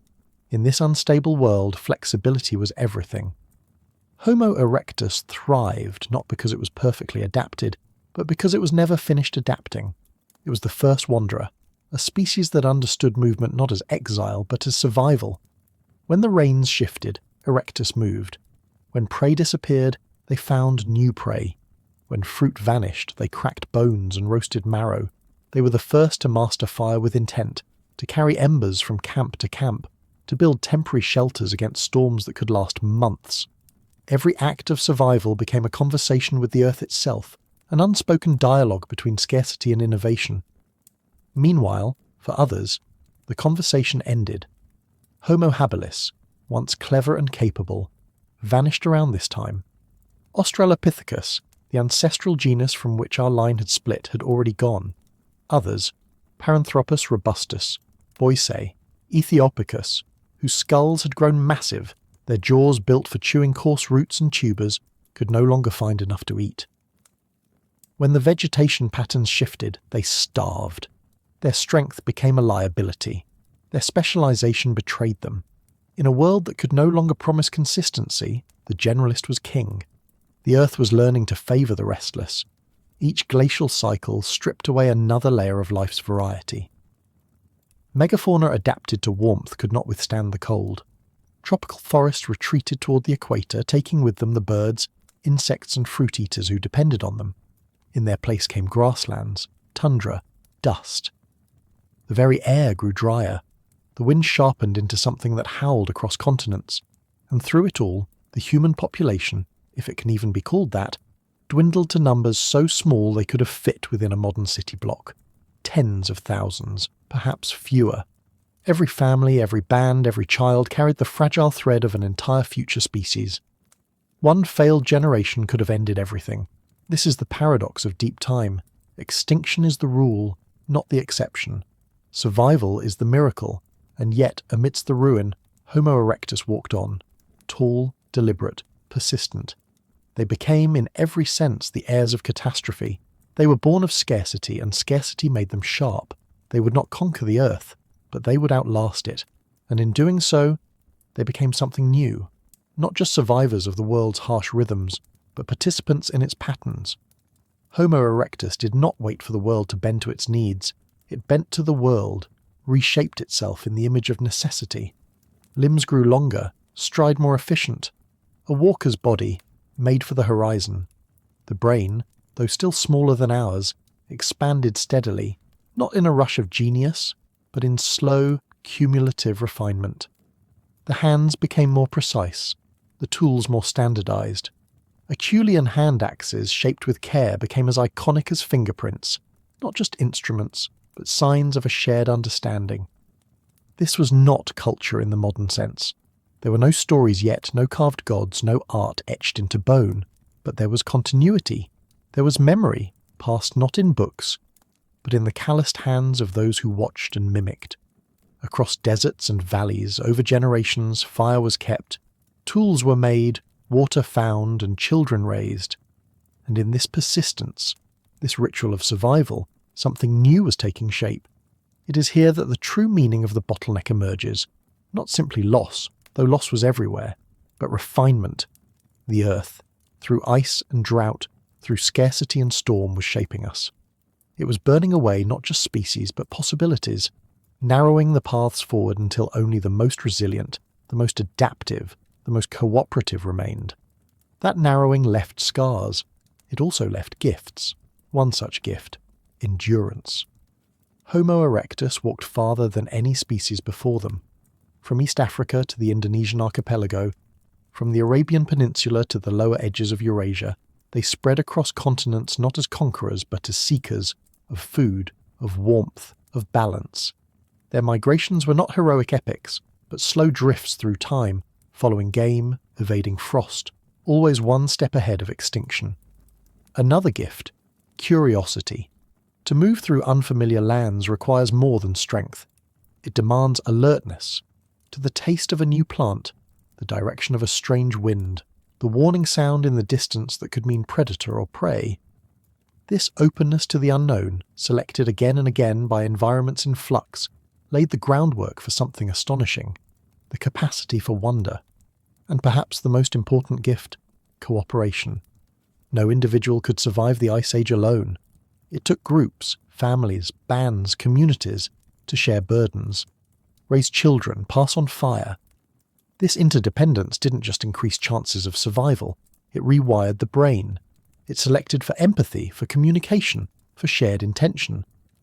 Over time, these traits became foundational, not add-ons but core architecture of the human experience. In this way, the winnowing was not an ending, it was a crucible, and from it emerged a kind of human unlike any before. Not because they were stronger or faster, but because they were learning to survive together. This was the quiet genius of Homo erectus, not domination, but persistence. In a world teetering between fire and frost, their success was measured not by conquest, but by continuity. They endured not as kings of the earth, but as its students, slow, watchful, patient. And though the landscape around them shifted with seismic violence, they did not resist change. They wove themselves into it. The closing of the Isthmus of Panama, for example, a slow tectonic rise that connected North and South America, changed oceanic currents, redirecting moisture, altering monsoon systems, and cooling the Atlantic. This in turn intensified glaciations, causing deserts to spread across Africa and ice sheets to descend across Europe and Asia. Rainforests shrank, lakes dried. The ecological fallout was immense. Animals that had once roamed in abundance vanished, either trapped by the cold or stranded by drought. Elephants migrated, predators followed. Some herbivores dwindled into extinction, others grew massive, better able to hold heat in their colossal frames. The first stirrings of Ice Age megafauna, and humans too were driven to move. In the face of relentless disruption, Homo erectus followed the path of least resistance, adaptation. They learned not to wait for the return of the old world, but to meet the new one on its terms. One band might migrate across a drying savanna, hunting game that once grazed in lush meadows. Another might settle near a volcanic spring, the warmth keeping frost at bay. Another might venture into a new biome entirely, grasslands giving way to woodland, woodland to scrub, scrub to highland. Each step forward demanded not just strength, but a willingness to abandon old certainties. But there was no time for nostalgia. The world did not mourn. And so, those who survived were those who could remake themselves, behaviourally, physically, cognitively. Over time, regional varieties of Homo erectus began to emerge, shaped by their environments, their diets, their isolation. Some groups would grow shorter and stockier, better suited to colder climates. Others, in warmer regions, retained their tall, heat-dissipating frames. Tools diversified. Hunting strategies evolved. Social bonds deepened. Still, extinction remained close, like a shadow. We know this because of what the fossil record does not contain. So many lineages vanished without leaving much behind. Perhaps only a single skull fragment, a partial jaw, a tooth. Remnants of once thriving populations that lived, loved, learned, and then, in time, disappeared. Yet the story isn't just one of loss. It is also one of distillation, of clarity. Because the world was not selecting for perfection, it was selecting for possibility, and those who remained, who had bent without breaking, now carried that possibility forward. Not just to endure the world as it was, but to shape what it might one day become. The winnowing did not end with Homo erectus, nor did it promise a single chosen path. But what it did was this: it pruned the human tree. What had once been a riot of evolutionary experiments, diverse, chaotic, branching in every direction, had narrowed into a few surviving limbs. And on one of those limbs, still fragile, still uncertain, something new was stirring. Homo erectus would eventually give rise to later hominins, Homo heidelbergensis, Homo floresiensis, the mysterious Denisovans, the Neanderthals, and eventually Homo sapiens. But these new forms didn't emerge in a vacuum.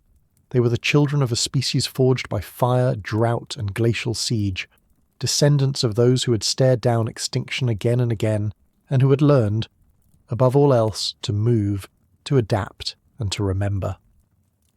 The bottleneck wasn't just physical, it was cognitive. The Ice Age didn't just strip away bodies, it stripped away assumptions. It left only those who could innovate, who could pass on knowledge not just genetically but socially, through mimicry, through gesture, through rudimentary language perhaps, through fire shared and dangers warned of and journeys recounted, not yet in words, but in the silent grammar of survival. In this way, a kind of mind was being shaped, not all at once, but over hundreds of millennia. A mind capable not just of reacting, but of planning, not just of sensing, but of imagining. And still, danger loomed. Even with all this hard-won resilience, the human line remained on the edge. Genetic studies suggest that, at certain points in our ancient past, the number of reproductive adults may have dropped below 10,000. A single volcanic eruption, a prolonged drought, a failed migration, any of these could have erased the story entirely. We were not inevitable. We were lucky. But also prepared. The story of the Ice Age is often told in terms of violence, of saber-toothed cats, collapsing glaciers, mammoths crashing through snow.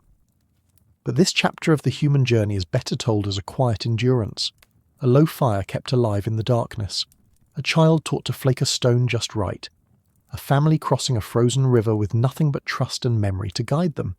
And so, as the other human kinds disappeared, one by one without ceremony, those who remained carried more than just DNA. They carried a history of choices made under pressure, of insights tested by necessity. They carried the echo of all the voices that had come before, now silent. The winnowing had not chosen the strongest, nor the fastest, nor even the most intelligent. It had chosen those who could hold on, who could pass the flame forward, and in that passing we became the inheritors of a story so old it humbles language itself. We are not just the last survivors of a family, we are the continuation of an ancient refusal to give up. They didn't know they were leaving. No one marked the border. No farewell was spoken to the land that had birthed them. There were no maps, no myths yet written, no stories passed down of a beginning or an end. There was only the need, deep and biological, to move, a thirst that could no longer be quenched, a hunger that wandered farther each day. And so, step by step, in silence and in search, a species born in Africa began to vanish into the horizon. This was the first exodus, not a sudden flight, but a slow and uncertain dispersal, a million small decisions shaped by rainfall, by wind, by dwindling herds and dying trees. They were not conquerors, they were not yet even human, not as we now define ourselves. But they were Homo erectus, and they were moving. What drives a creature to abandon the known? Perhaps it began with the narrowing of a river, the drying of a valley. Perhaps it was the fading of the green edge that once promised water and shade. Or perhaps the change began higher, in the sky, In a tilt of the planet or a ripple in the solar rhythm, one of the ancient orbital harmonies that governs Earth's climate, invisible but relentless. Whatever the reason, Africa, once lush with forests and lakes, began to crack at the edges.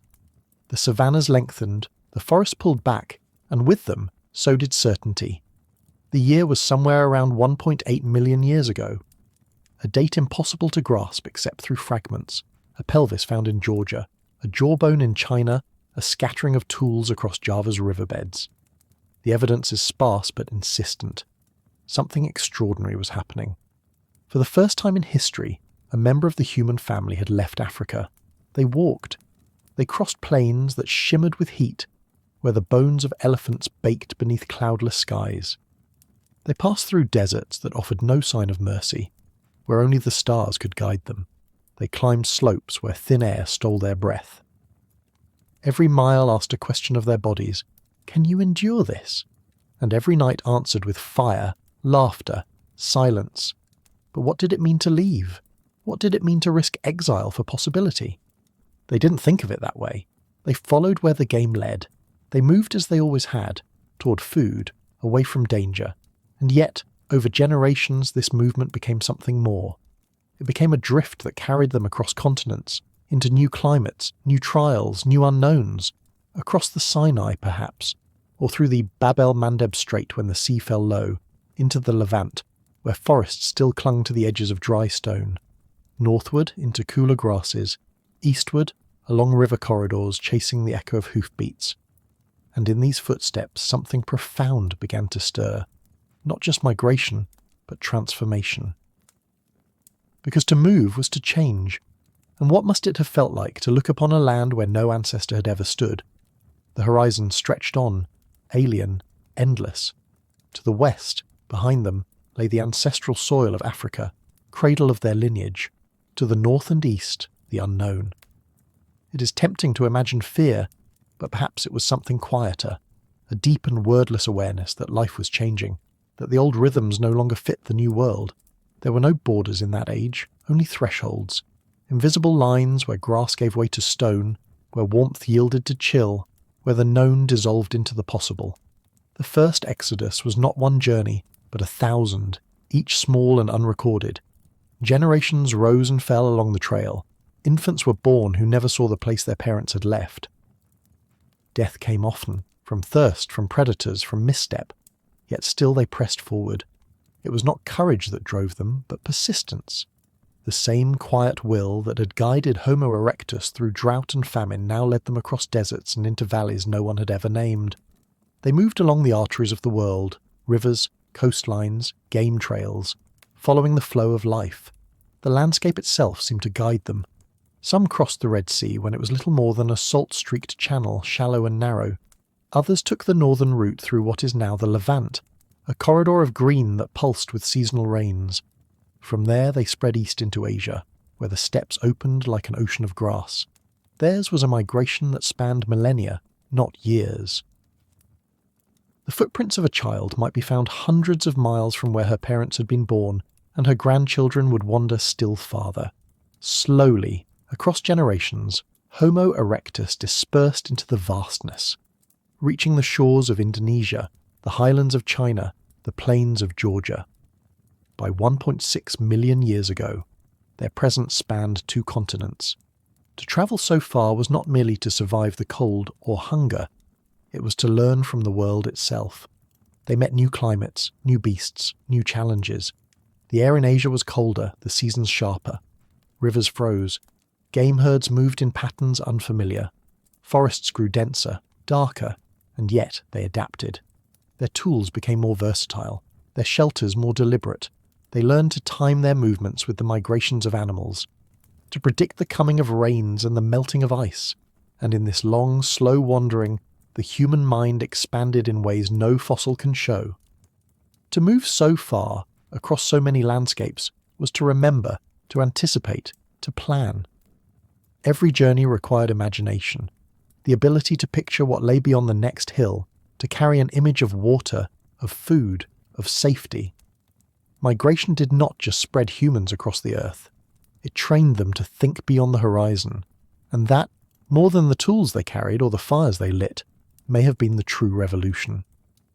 For this migration was not simply an ecological necessity, it was the forging of a new kind of mind, one that remembered where the rains had last fallen, one that noticed the pattern of bird migrations, one that began, perhaps for the first time, to hold stories in its head of danger, of discovery, of distant places that could be reached if only one walked long enough, out of Africa, into Asia, and eventually into Europe, but not as invaders, not as armies, as wanderers, barefoot philosophers of survival, carving a path across the land not with ambition, but with patience. There was no destination, just motion, just the thread of life pulling forward through the centuries, one family at a time. As they moved, they encountered others. Not all who walked the earth in those days were the same. Some populations had evolved in relative isolation, and so it was, somewhere in Eurasia, perhaps in the forests of the Caucasus or on the windswept steppe, that Homo erectus met cousins, archaic humans shaped by the same ancestral fire but refined by different pressures. The encounter wasn't always violent nor always peaceful. Sometimes populations intermingled, sometimes they competed for the same shelter, the same kill, and in time one replaced the other, not because they were better, but because they were more adaptable or more mobile or simply more fortunate. The archaeological record tells us little about these meetings, but it tells us they happened again and again. Waves of humans moved outward from Africa, Homo erectus, then later Homo heidelbergensis, and much later Homo sapiens. Each wave met others, some related, some distant, and shaped the world in the meeting. The first exodus, then, was not just a journey. It was a merging of bloodlines, of tool cultures, of ways of being. Across Eurasia, local populations developed traits that suited their environments. In colder climates, broader noses and stockier frames helped conserve heat. In tropical forests, longer limbs and greater agility gave hunters an advantage. This was not a monologue. It was a chorus, ancient humanity learning, adapting, and exchanging. And the earth itself was the crucible. Mountains, deserts, rivers, monsoons, each one a teacher.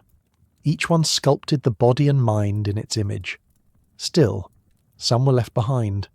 Not every group made it through. Some lineages disappeared, unable to cope with the new predators, the new diseases, the harsher winters. Their bones lie silent beneath the soil, their stories half told in stone tools and fragments of genome. But others endured. The Great Migration was not a flood, but a trickle, slow, meandering, full of detours. Yet it continued. Because wherever life could be found, water, game, shelter, they would find a way to get there. And in their footprints the map of tomorrow was being written. It was a map not drawn in ink or carved in stone, but in the invisible lines of memory and migration. Over time, these paths would be retraced again and again, by later hominins, by Homo sapiens, by civilizations yet unborn.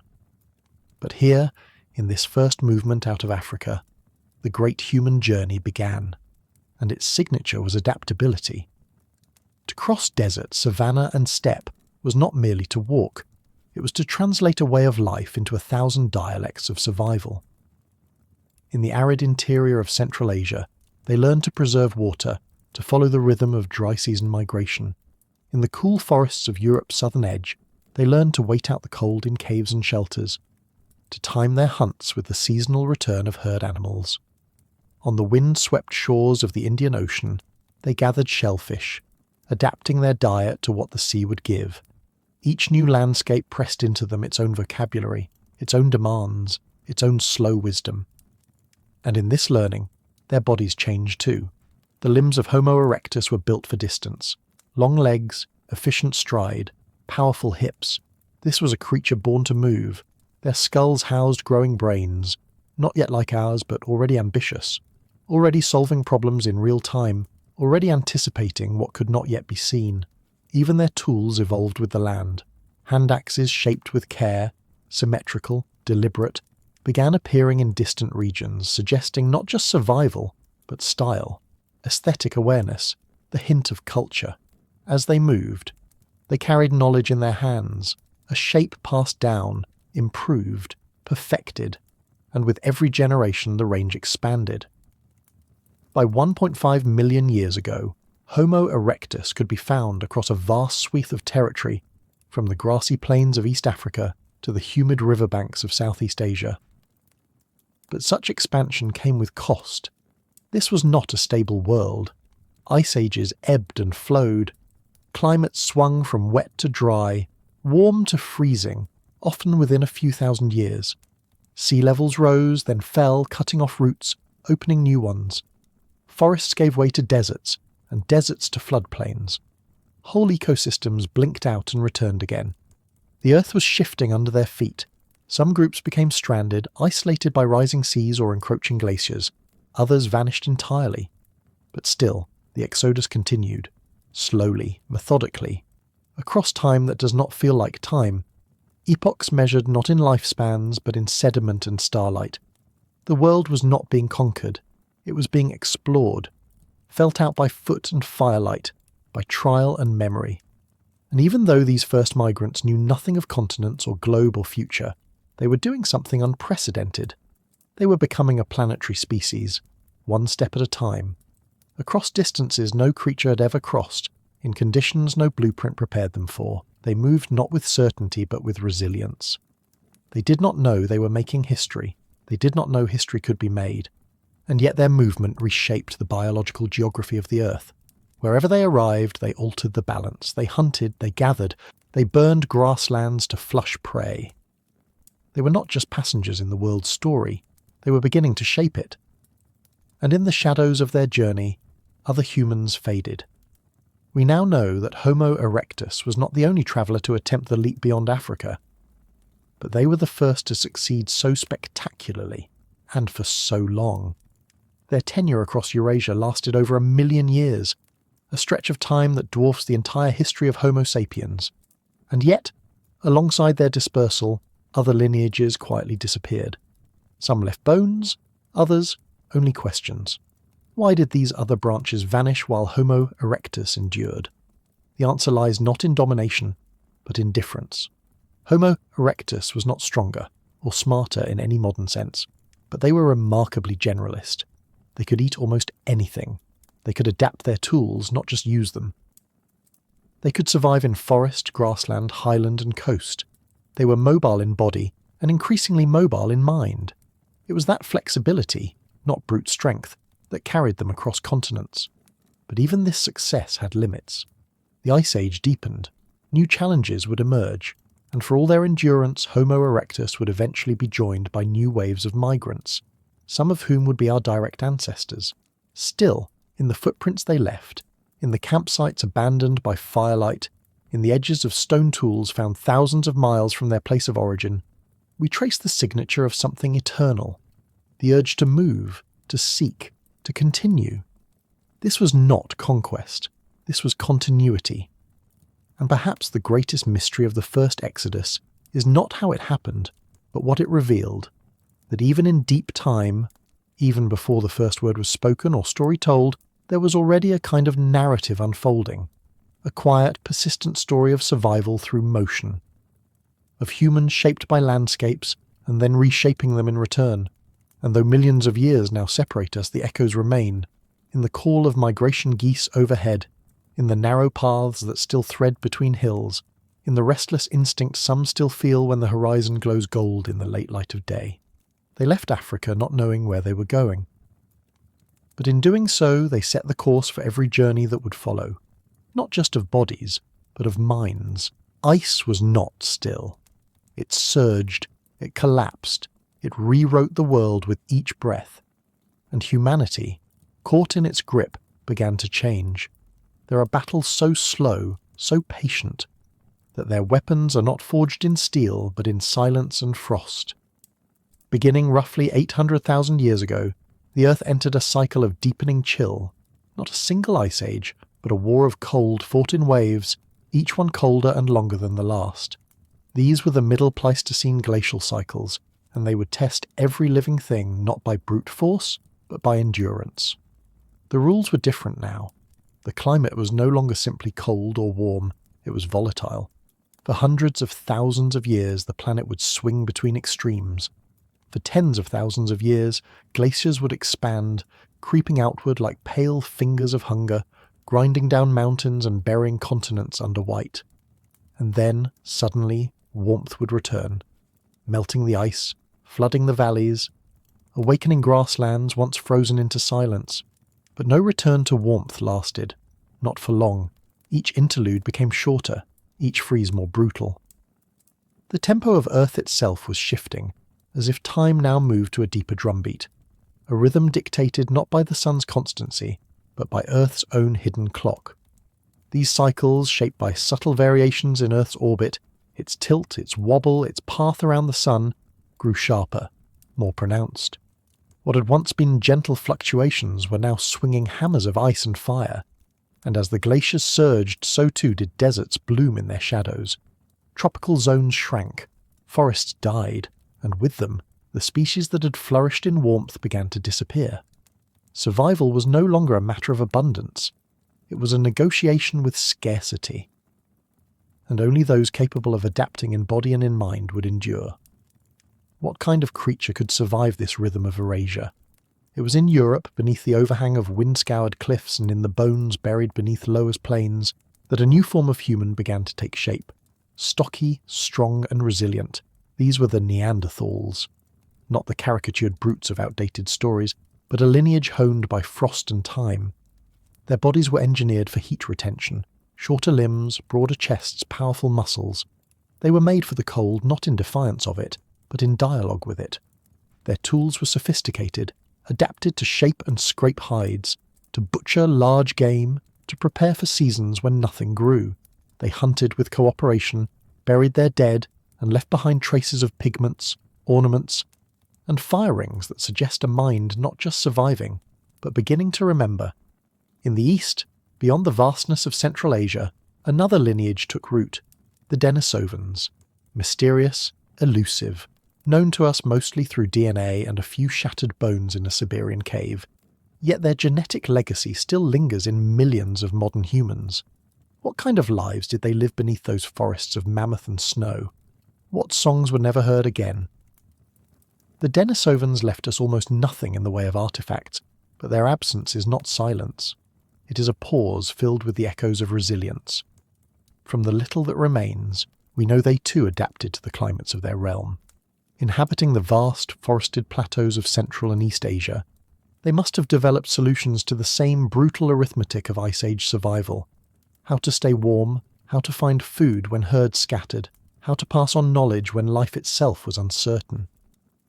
The Middle Pleistocene was a crucible, and its flames were ice. From 780,000 to 125,000 years ago, glacial cycles intensified. Ice sheets covered much of northern Europe, Asia and North America. Each glaciation lasted longer than the last, punctuated by brief interglacials where warmth tempted species to expand again, only to be swallowed once more by the cold. This was no steady march. It was a lurching, breathless rhythm that demanded foresight and flexibility. Humans responded not just in body, but in community.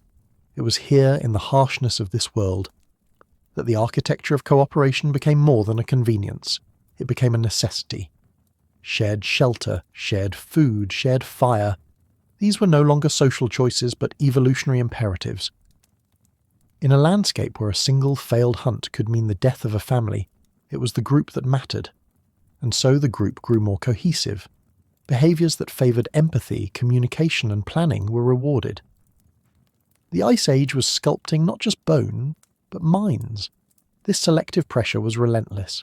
It shaped nervous systems, it carved into the genome, and its product was not just a more robust body, but a more social one. The Neanderthals, more than any other archaic human before them, exhibit signs of cultural complexity that point toward an inner life. Their stone tools were crafted with forethought, their hunting techniques suggest ambush coordination, and their settlements, however rudimentary, imply shared spaces, roles, and perhaps even rituals. These were not wanderers in the way Homo erectus had been. They were settlers, occupying Europe and Western Asia with depth and duration. They learned the land, not just crossed it. Meanwhile, the Denisovans seem to have pursued a different path. Their genetic traces are strongest in Melanesians, Aboriginal Australians, and Southeast Asian island populations, indicating they may have ventured into high-altitude environments like the Tibetan Plateau. This suggests an extraordinary adaptation, the ability to survive in thin, freezing air, possibly by evolving unique oxygen processing traits. What sort of lives must these have been, lived in silence above the clouds, watching glaciers carve valleys below? The Earth was dividing its peoples by climate, by geography, by fate, and yet it was also preparing the conditions for their eventual reunion. These branches of humanity were not evolutionary dead ends. They were experiments sculpted by environment and time, each carrying a fragment of the story. And across tens of thousands of years, the world itself became a patchwork of humankinds. In Africa, populations of Homo heidelbergensis were learning to master fire, hunt in organised groups and fashion tools of extraordinary refinement, tools that hinted at a cognitive threshold just beginning to form. In Europe, the Neanderthals perfected survival in permafrost. In Asia, the Denisovans adapted to altitude and cold. And in between, scattered in the deserts, coasts, yaw, and forests that connected these worlds, there were crossings, small bands meeting in transient contact zones, exchanging genes, gestures, and perhaps even fragments of language. The Ice Age was dividing humanity, but it was also weaving them together through shared struggle. The wars of the ice were not fought with weapons, they were fought with adaptation. Every glacial advance was a siege, every interglacial thaw a reprieve. These weren't ages of progress or stability, they were ages of improvisation. When the glaciers surged, sea levels dropped by more than 100 metres, revealing continental bridges that would later disappear again beneath the waves. These frozen highways connected worlds, Siberia to Alaska, Southeast Asia to Australia. When the ice melted, those bridges vanished, isolating populations again, forcing them to reinvent their survival alone. This rhythm, connection, isolation, adaptation, became the pulse of human evolution itself. And what of the mind that lived through such cycles? To wake in a cave one morning to find the valley below buried under new snow, to know that the herd you depended on had moved, that the waterhole had frozen, was to live at the edge of uncertainty.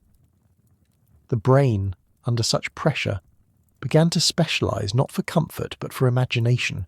It was not enough to see what was, one had to anticipate what might be. The Ice Age demanded vision, not of gods or spirits yet, but of possibility. Those who could foresee the migration of animals, the ripening of roots, the shifting of weather survived. Those who could plan, who could remember, who could teach, thrived. Intelligence, in this age, just as was not decoration. It was the raw machinery of endurance, and so cognition grew not from luxury, but from necessity. Memory deepened, cooperation expanded, emotional bonds strengthened, because grief and compassion were no longer private. They were tools for survival. To mourn was to remember was to learn, and to learn was to prepare. Thus humanity, across its many forms, became bound by a shared pattern of resilience. Each lineage carried a piece of what it meant to be human. Strength from the Neanderthals, endurance from the Denisovans, foresight from the African lineages that would one day become Homo sapiens. The ice was shaping not just evolution, it was sculpting consciousness itself. To live beneath the shifting skies of the Middle Pleistocene was to know a world without stability. Summers were brief, fragile, almost dreamlike. Winter stretched on for years, for lifetimes. The sun itself felt uncertain, pale and distant through veils of storm. Yet even here, amid a climate that erased whole species, the light of the human mind was quietly burning brighter. The Neanderthals, children of cold, became masters of endurance. They did not merely survive the ice, they learned to read it. Every gust of wind, every change in the smell of snow carried information. They knew how to track the migration of mammoths across frozen plains, how to preserve meat in caves, how to harvest marrow from bone when the world offered nothing else. Their hearths, found deep in European caves, reveal control of fire not as novelty but as routine, and their tools, Mysterian flakes carefully retouched, show a precision born from generations of teaching. They made art too, though we can only guess its meaning. In Spanish caves, red ochre handprints and abstract engravings appear tens of thousands of years before Homo sapiens arrived. These were not random scrawls, they were signs, marks of presence, perhaps even of memory. In the flicker of torchlight, under ceilings heavy with stone and silence, the first stirrings of symbolic thought took form. Meanwhile, in Asia, the Denisovans refined their adaptations to the high world. In the vast expanse of the Altai Mountains and beyond, their bones tell of a physiology unlike any before them, lungs capable of drawing thin air into life, blood that held oxygen more efficiently, genes that would later pass to Tibetan peoples and help them thrive where others could not. If Neanderthals were the sculptors of endurance, the Denisovans were the engineers of breath. And somewhere between them, in Africa, where warmth still ruled but unpredictability remained, new lineages were evolving too. Homo heidelbergensis, our common ancestor with Neanderthals and Denisovans, was becoming something more, taller, sharper, increasingly social. They hunted with coordination, built shelters, used pigments, and perhaps even crafted wooden spears. Their brains were nearly as large as ours. Across continents, then, the ice wars played out not as conflict but as convergence. Nature was not choosing winners and losers. It was refining the ingredients. Intelligence here, empathy there, endurance, memory, adaptation, curiosity, scattered like seeds across the cold, waiting for a moment when they might take root together. And that moment was coming, for the ice, an indifferent and absolute, had one more transformation to offer. The glacial cycles were nearing their peak, colder, harsher, deadlier than ever before. Many lineages would not see the end of them, but in Africa, one would.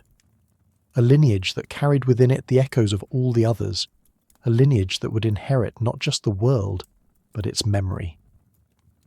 In the deep corridors of time, beneath the shadows of glaciers and the hush of ancient winds, Homo sapiens was beginning to emerge, born not as a sudden spark but as a gradual ember, fanned by millennia of challenge, migration and selection. This species would come to carry within its body the whispers of every humankind that came before, the raw muscle of Neanderthals, the adaptive lungs of Denisovans, the long memory of Heidelbergensis. We are not their replacements. We are their synthesis. The Middle Pleistocene, a period once seen by science as a dark stretch of monotonous cold, now reveals itself as one of the most fertile crucibles of our becoming. Not despite the ice, but because of it. Through its grinding epochs, humanity was tested, pruned, honed.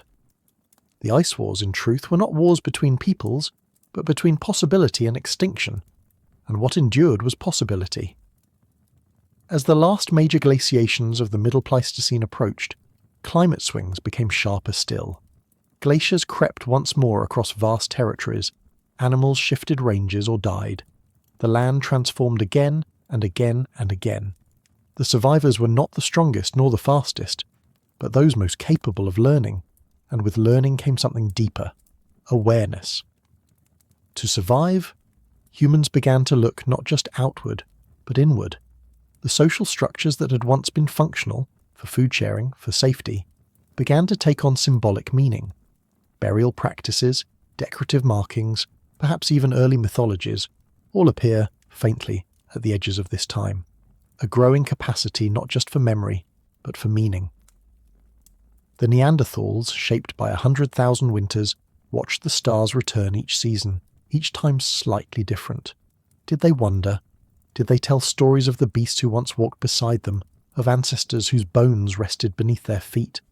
We do not know their words, but we see their handprints, we feel their silence. The Denisovans, scattered like mountain ghosts, left us only fragments, a girl's finger bone, a molar the size of a river stone. Yet in the genes of those living today in Oceania their legacy lives. In every heartbeat on the Tibetan plateau their adaptation sings. The ice took their voices but not their gifts, and us, the inheritors, we walk now in the thaw. We forget sometimes that we are not the beginning. We are the continuation of an ancient conversation, written in glaciers and fire, in blood and memory. The ice wars were not ours alone, but their scars are in us, their strength is in us. As the great glaciers began their final retreat, as the earth prepared once more to warm and bloom, a new kind of human stood waiting, not alone, but shaped by all who came before. The war was never between humans, it was between the world that was and the one yet to be. The cold still reigned, but the battle had changed. Ice no longer simply pushed back the forest or drove animals across continents. It was now shaping something far more delicate, the architecture of thought itself. Around 200,000 years ago, in the quiet interior of Africa, beneath a changing sky and among the stone-washed hills, a strange and irreversible spark began to burn. The shift was not physical. Bones did not grow longer, arms no stronger, eyes no sharper. Instead, something behind the eyes deepened. A new kind of human began to stir, not in their body but in their mind. What must it have felt like to notice silence not as absence, but as a presence of its own? To see the pattern in a leaf's veins and wonder if it meant something? To bury the dead not just for protection from scavengers, but because the shape of a life seemed too mysterious to end without a gesture? These were not instincts, they were ideas, and they signalled something profound, that the human animal had begun to recognise its own awareness. Archaeology speaks in fragments, beads of ochre, carved bones, incised stones with no clear function. But through these fragments we glimpse the emergence of a symbolic world. In a cave in southern Africa, perforated shells smeared with red pigment, perhaps worn as ornaments, suggest a sense of self that extended beyond the body. In etched cross-hatchings on stone we see the ghost of abstraction, a whisper of thought for thought's sake. There is no utility in drawing a line that means nothing, but meaning itself was now being invented. This was not a revolution in the modern sense, quick, violent, decisive. It was a quiet accumulation, a snowdrift of ideas growing deeper across generations. In every tribe that painted themselves before the hunt, in every story passed down beneath the stars, in every child taught to remember the path by landmarks instead of instinct, the mind grew sharper and stranger. This was the beginning of the symbolic animal, and with it came something else: imagination. Imagination was not an escape from the cold, it was a tool to survive it. By picturing events not yet seen, by preparing for outcomes not yet real, by remembering winters past and projecting them into the shape of winters to come, humans gained an advantage more powerful than claws or fur. They began to store their wisdom not just in bodies, but in words, and for the first time, knowledge could outlive the knower. What changes in a world where memory is no longer tied to the bones that carry it? Where one can know the face of a grandfather never met, or the dangers of a predator never seen? What happens when thought itself becomes a kind of inheritance, passed down like fire, like stone? And if thought can be passed down, can fear, can hope? Because the world they inherited demanded more than reaction, it demanded anticipation. The ice was no longer just a seasonal visitor, it was a sculptor of destiny, grinding away the edges of complacency. Each glacial pulse redrew the lines between life and death, and as the environment grew more volatile, so too did the demands it placed on the mind. It was not enough to feel hunger. One had to remember where food had once been, predict where it might be, and persuade others to follow there. Memory became strategy. Strategy became survival. In this crucible, Homo sapiens did not evolve alone. The world itself was a partner in their becoming, and the pressure it applied was invisible but immense. Environmental instability, swinging between cold droughts and fleeting warmth, selected not for strength alone, but for minds that could navigate the unseen. In a landscape where animals migrated on irregular patterns and plants bloomed unpredictably, instinct was no longer reliable. Flexibility was, and the greatest flexibility of all was thought. Somewhere in these wandering minds, language found its footing. Not the blunt warnings of growls or gestures and just, those had long existed, but something layered, recursive, capable of nesting ideas within ideas. A word not only for leopard, but for the place where the leopard hunts in the dry season. A word for danger, and another for danger remembered. The mechanics of grammar, tenses, negations, hypotheticals may have developed slowly, but their implications were enormous. With every step forward in language, a new layer of social cohesion became possible. Now, the tribe was not merely a group of related individuals, it was a web of shared meanings. Knowledge once locked inside the brain of a single hunter could now be disseminated, reinforced, corrected. Cultural transmission, the passage of learned behaviour from one mind to another, became the great multiplier. Children no longer had to rediscover the wheel, they were born into a world already turning. With this came a new kind of power, the collective memory. Campfire stories, rhythmic chants, carved symbols on bark or bone. These were the first libraries. Oral tradition was not entertainment, it was infrastructure, a scaffolding of shared truths on which a new kind of society could be built. And so, slowly the tribe became a culture, the people became a people. They buried their dead with care, they carried pigments across great distances, they crafted tools not just for cutting, but for ritual. Some blades were never used, buried instead beneath stones as if to signal something more than utility. There was a shape to the unseen world forming in their minds, a map of emotion, memory, wonder.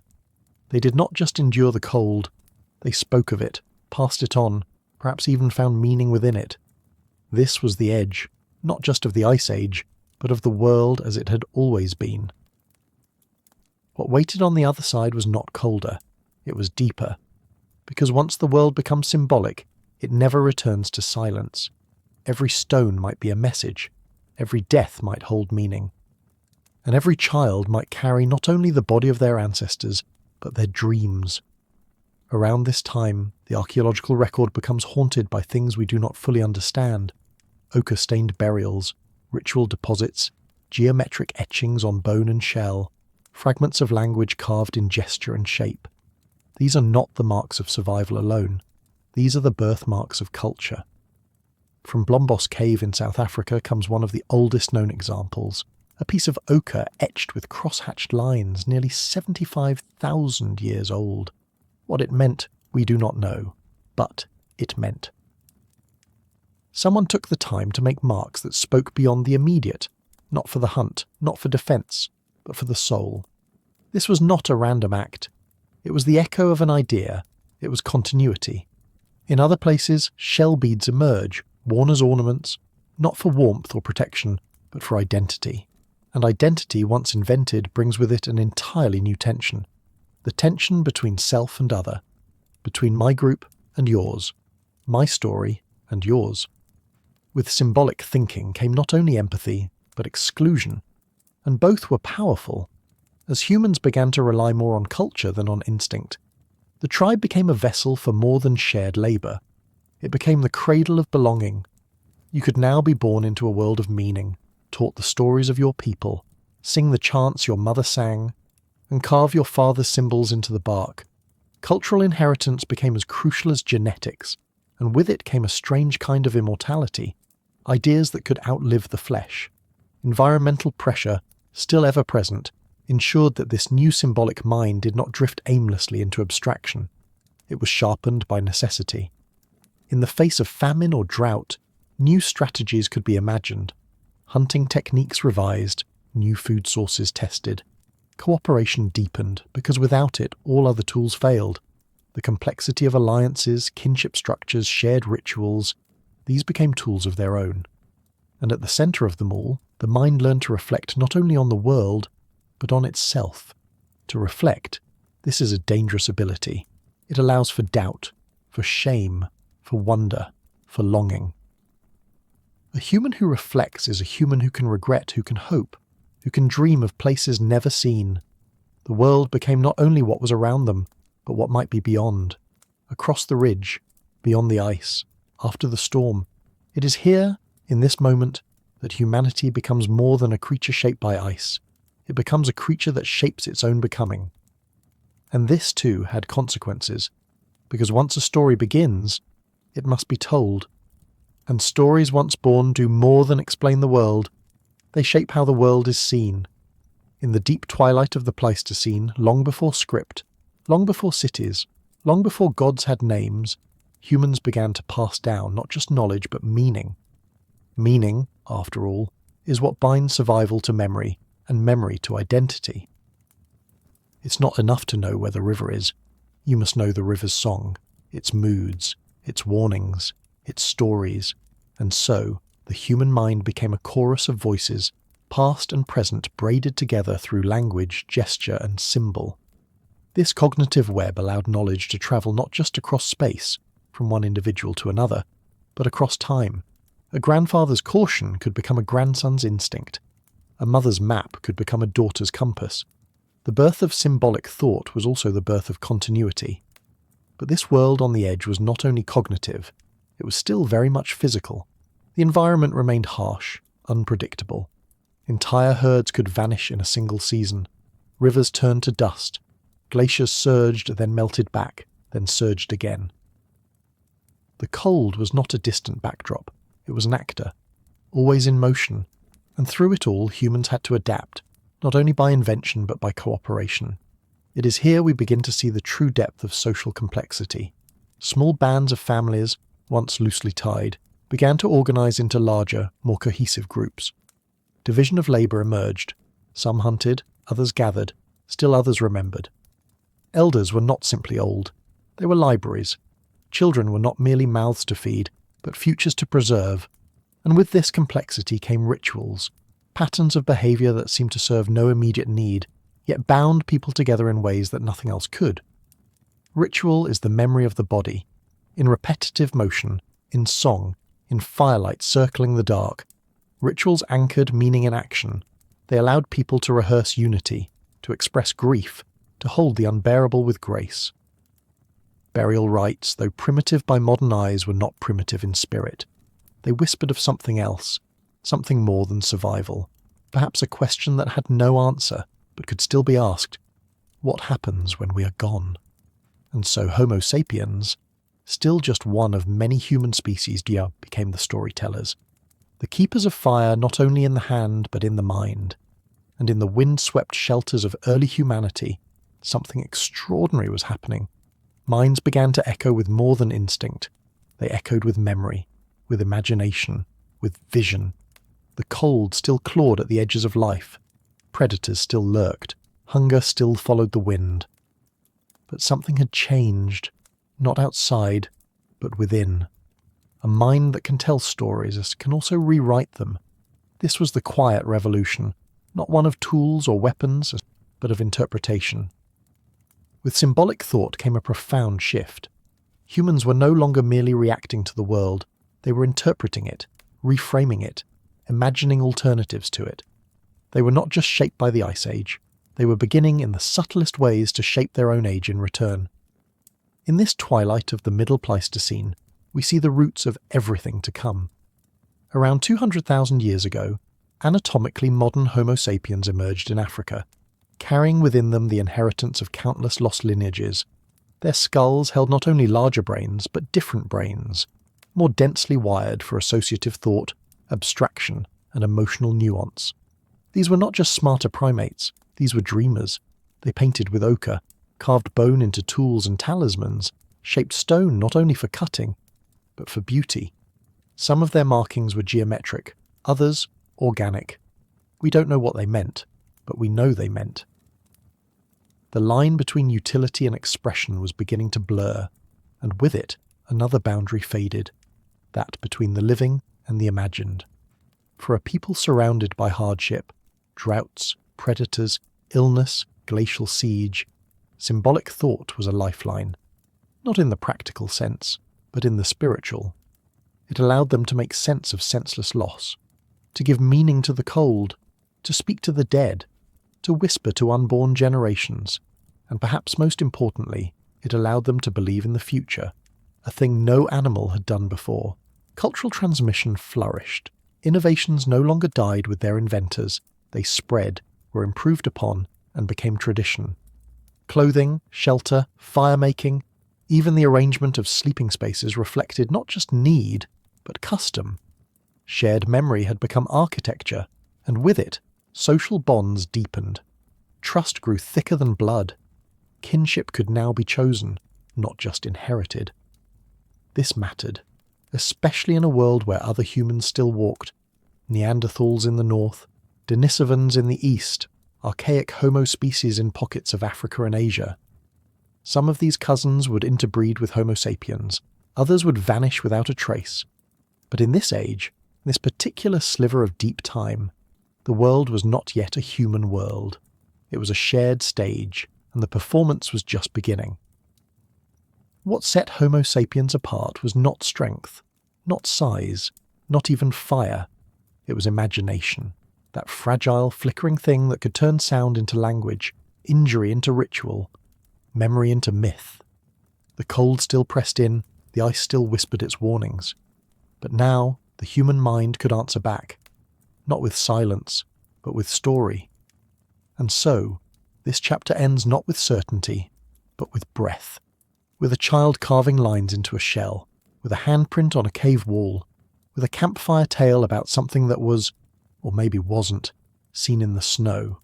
The world was still on the edge, but the edge had begun to speak. It begins not with a roar, but with silence, a silence so deep it leaves no record in the sky, no song in the trees, no echo in the wind, only ash, only cold, only the hollowed breath of a world suddenly paused. 70,000 years ago something happened, something vast, veiled and nearly forgotten.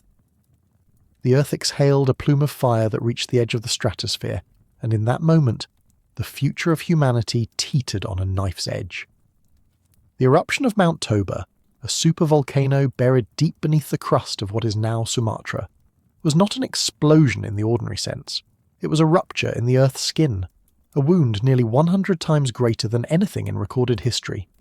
The skies blackened, not in one region, but across continents. Ash drifted like snow across India.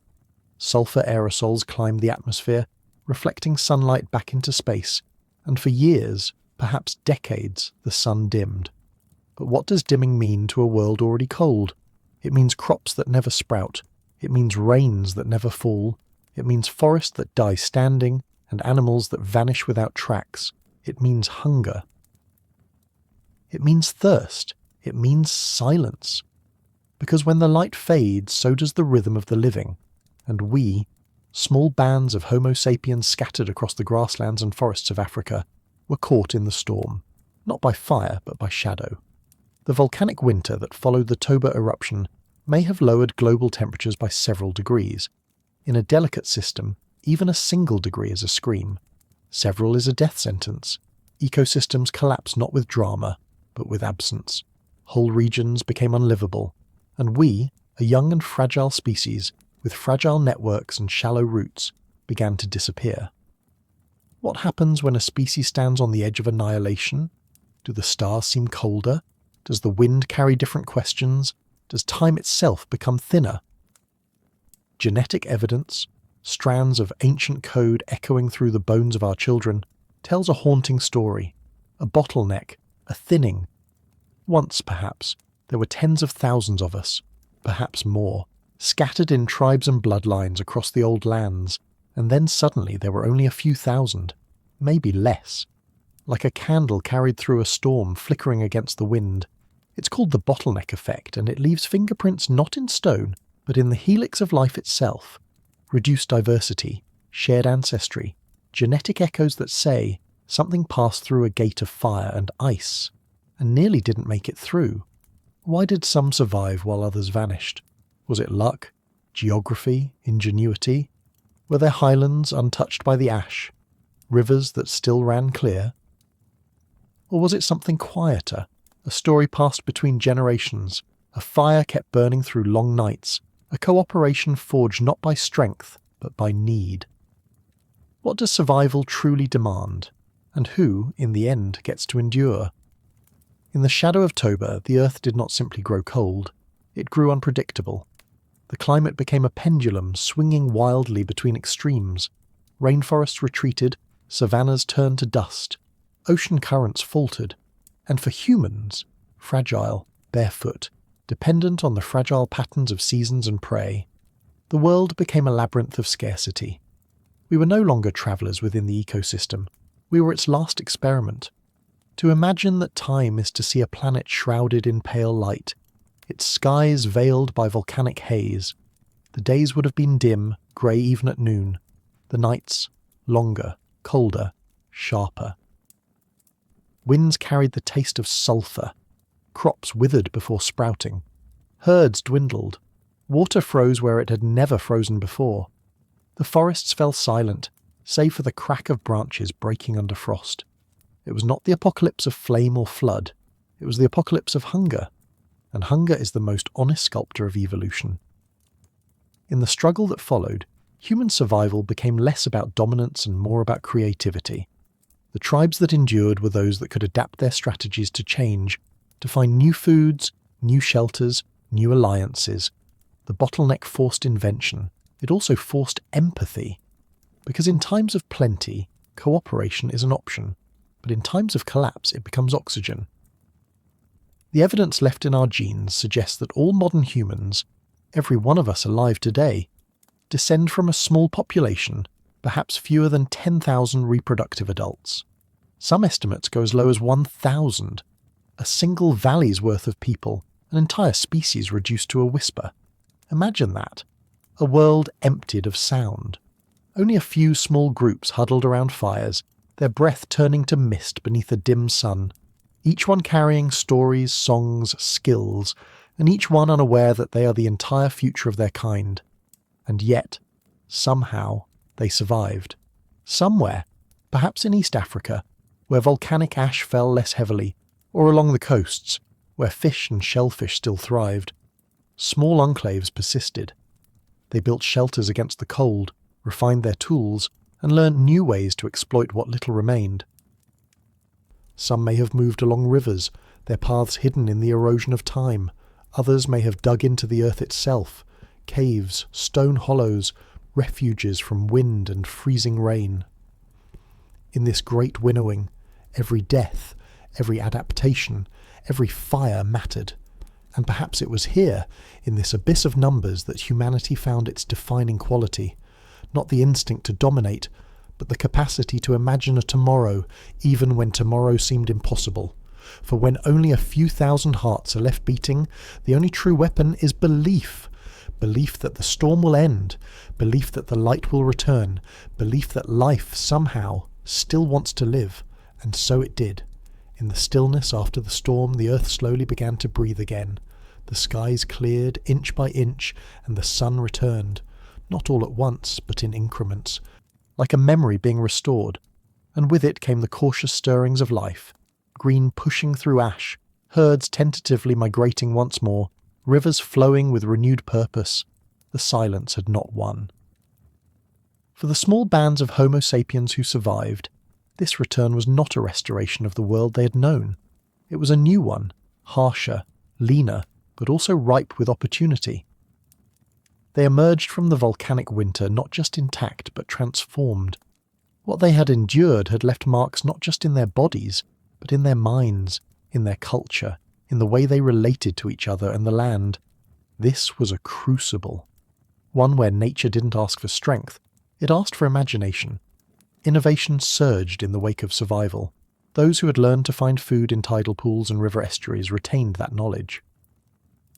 Shellfish gathering became more than a seasonal practice. It became a year-round strategy, one that allowed tribes to settle for longer periods. Tools became more specialized, shaped not just for survival, but for precision. Microliths, bone awls, fishing implements.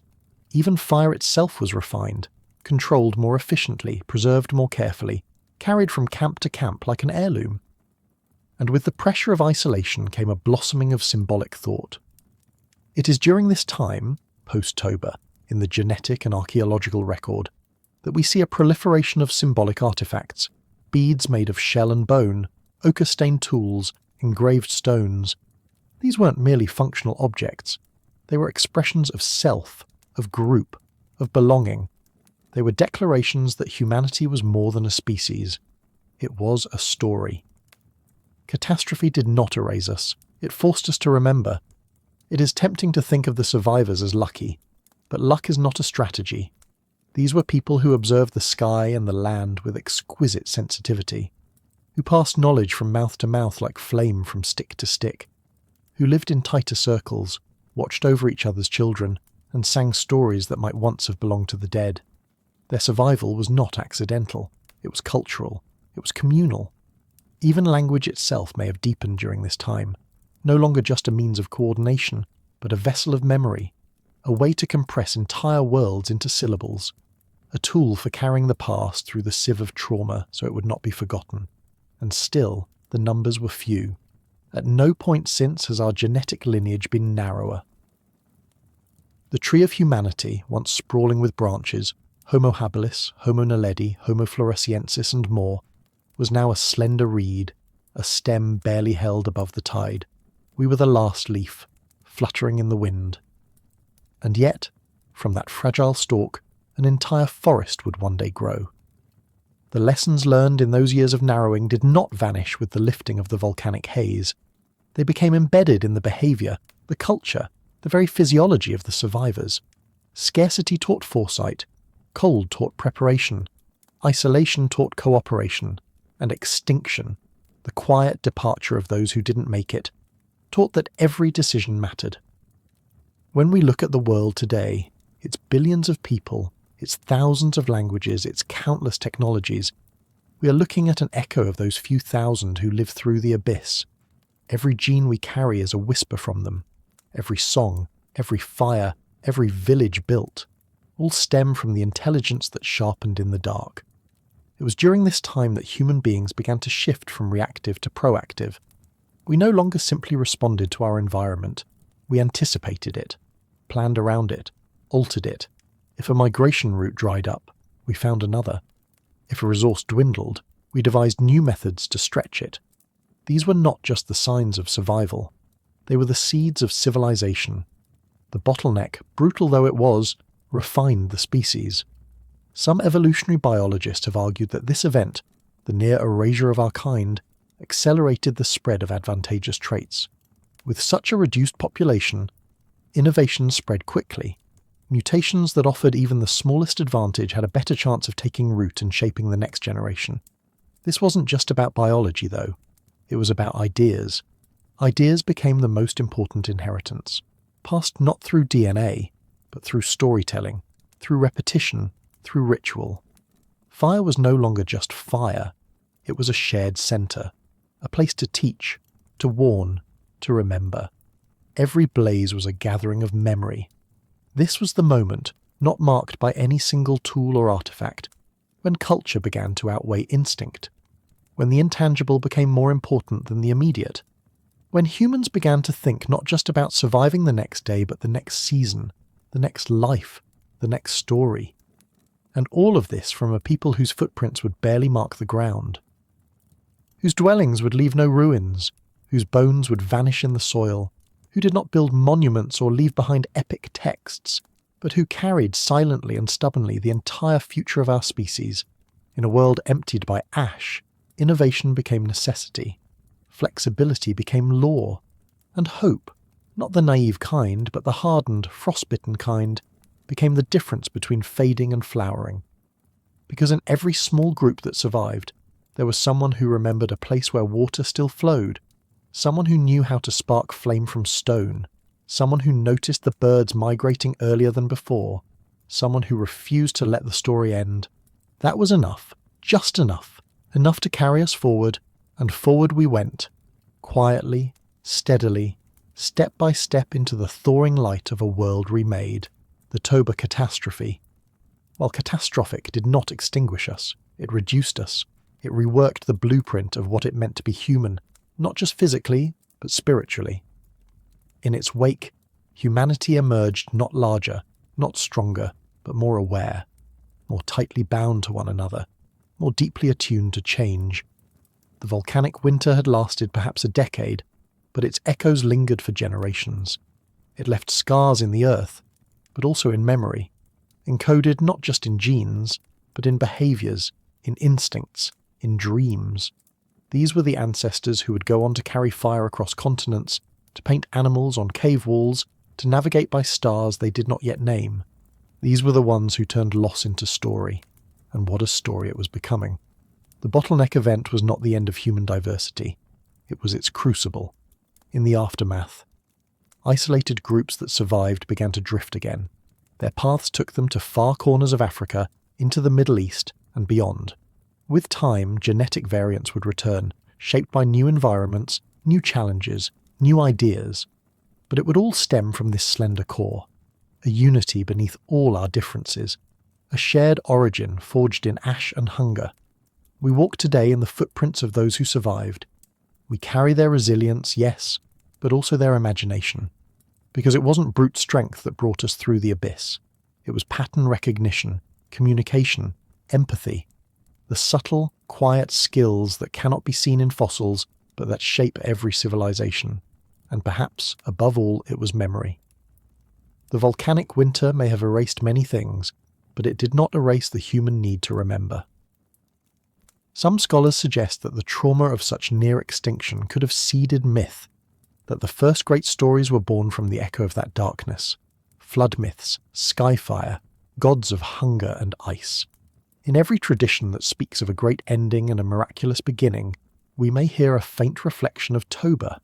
Even if unspoken, even if forgotten in name, the event lived on in the cautious eyes of hunters, in the hoarding of seeds, in the reverence for fire and for the ancestors.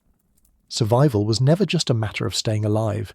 It was a matter of keeping meaning alive, and so the abyss narrowed, and from it we emerged.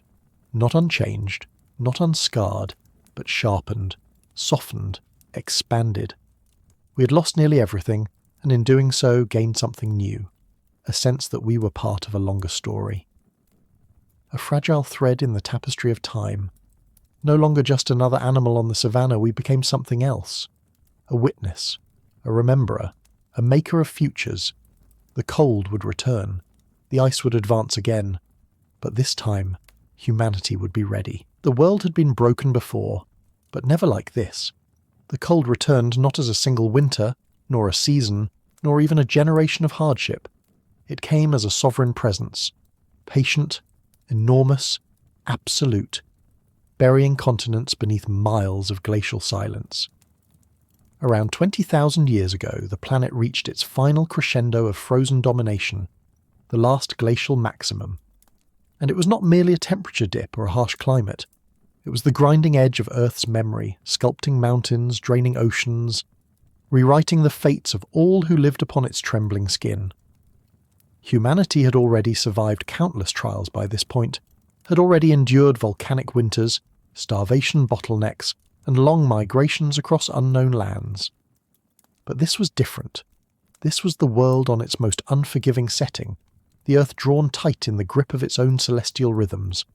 Oceans withdrew as water locked itself in ice, retreating so far that new coastlines emerged like ancient bones. Vast deserts stretched across what had once been fertile plains, parched by shifting winds and frozen jet streams.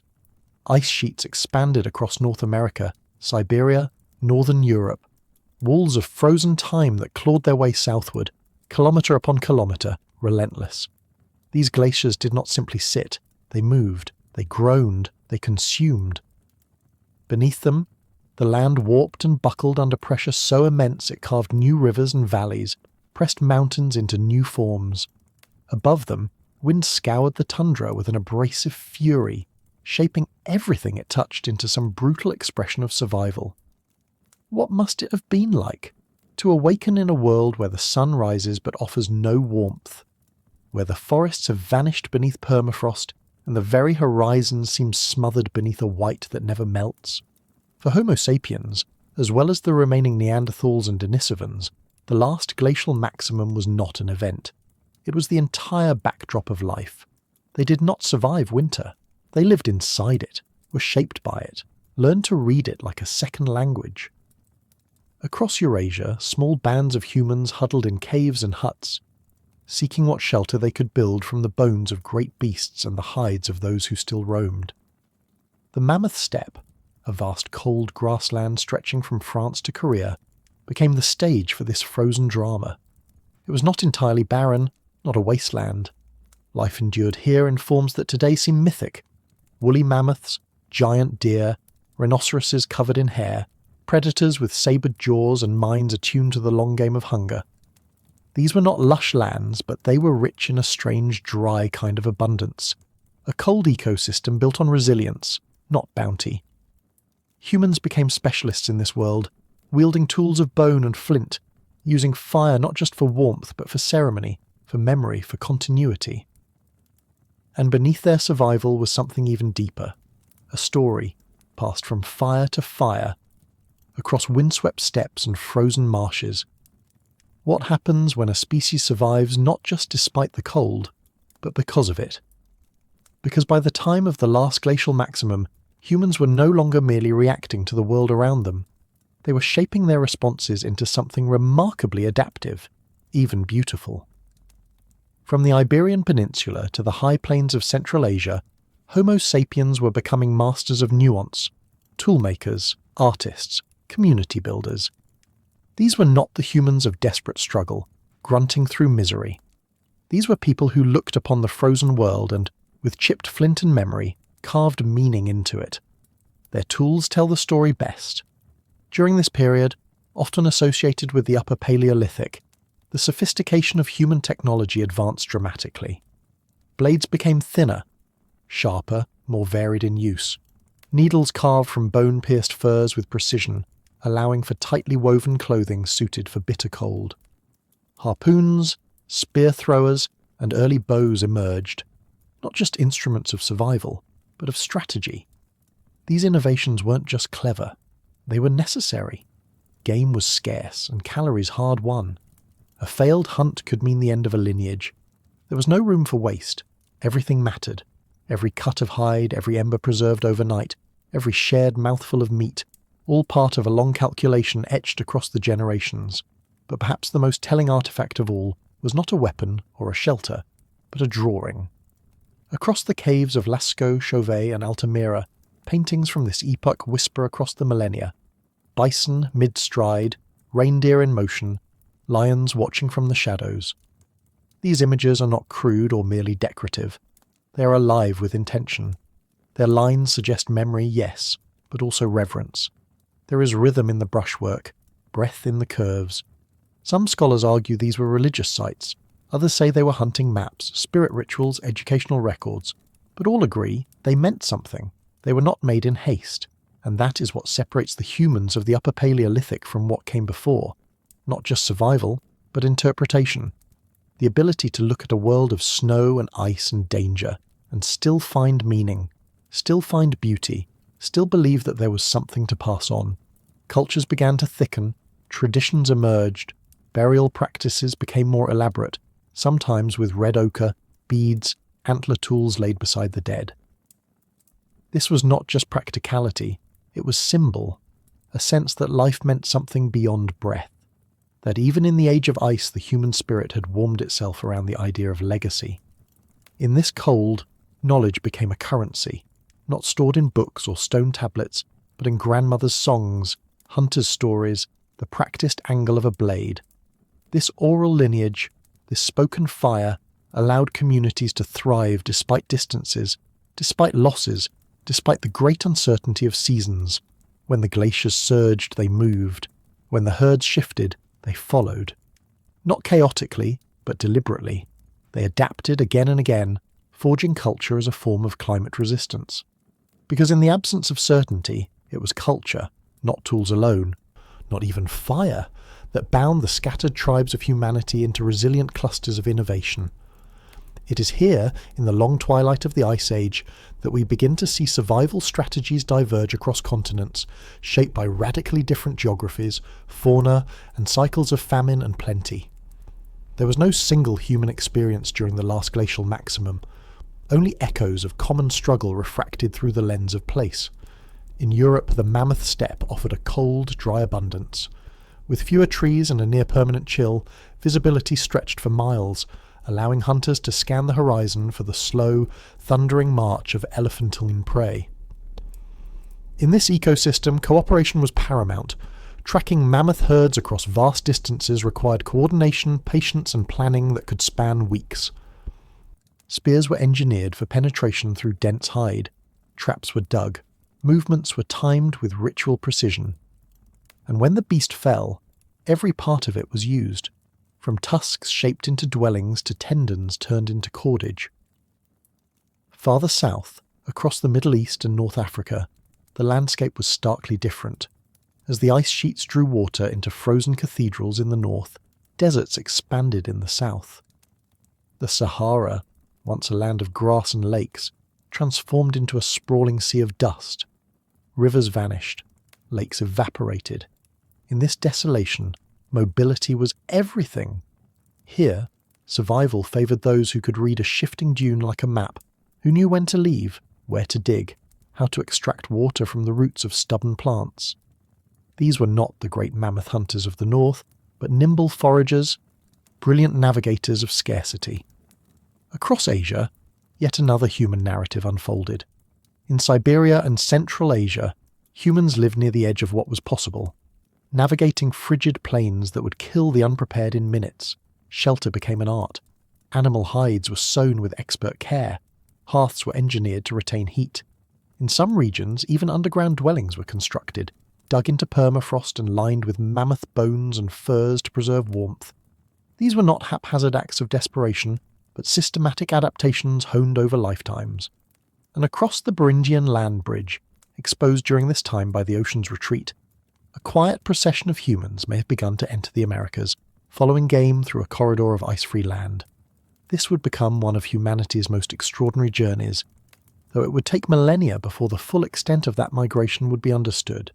Still, even here, at the edge of the known world, humans carried with them the same fire: knowledge, cooperation, adaptation. In all these places there were constants. People tracked stars, they remembered landscapes, they named animals and winds and seasons, and above all, they told stories. Not to distract from the cold, but to make it bearable, to transform necessity into narrative, and narrative into survival. This was more than resilience. It was the quiet mastery of deep time. Humanity had not conquered the Ice Age. That was never the goal. What emerged instead was a pact, fragile but enduring, between mind and world, between tradition and environment.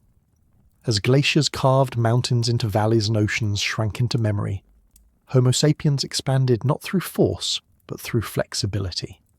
By 20,000 years ago, the world was at its most extreme. Ice sheets over North America stretched southward from the Arctic, swallowing forests and flattening hills under kilometres of ancient snow. In Europe, the Fennoscandian ice sheet reached down like a white curtain, covering Britain and Scandinavia and scraping the continent bare.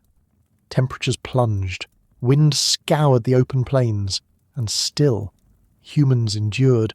They moved like the rivers, slowly, deliberately, shaped by the land yet carving their own channels. Some found shelter in refugia, isolated regions of comparative warmth and biodiversity, such as the Iberian Peninsula, the Balkans, or parts of southern Italy. These were sanctuaries, but not easy ones. Life here required knowledge of seasonal pulses, hidden springs, the habits of migrating birds and deer.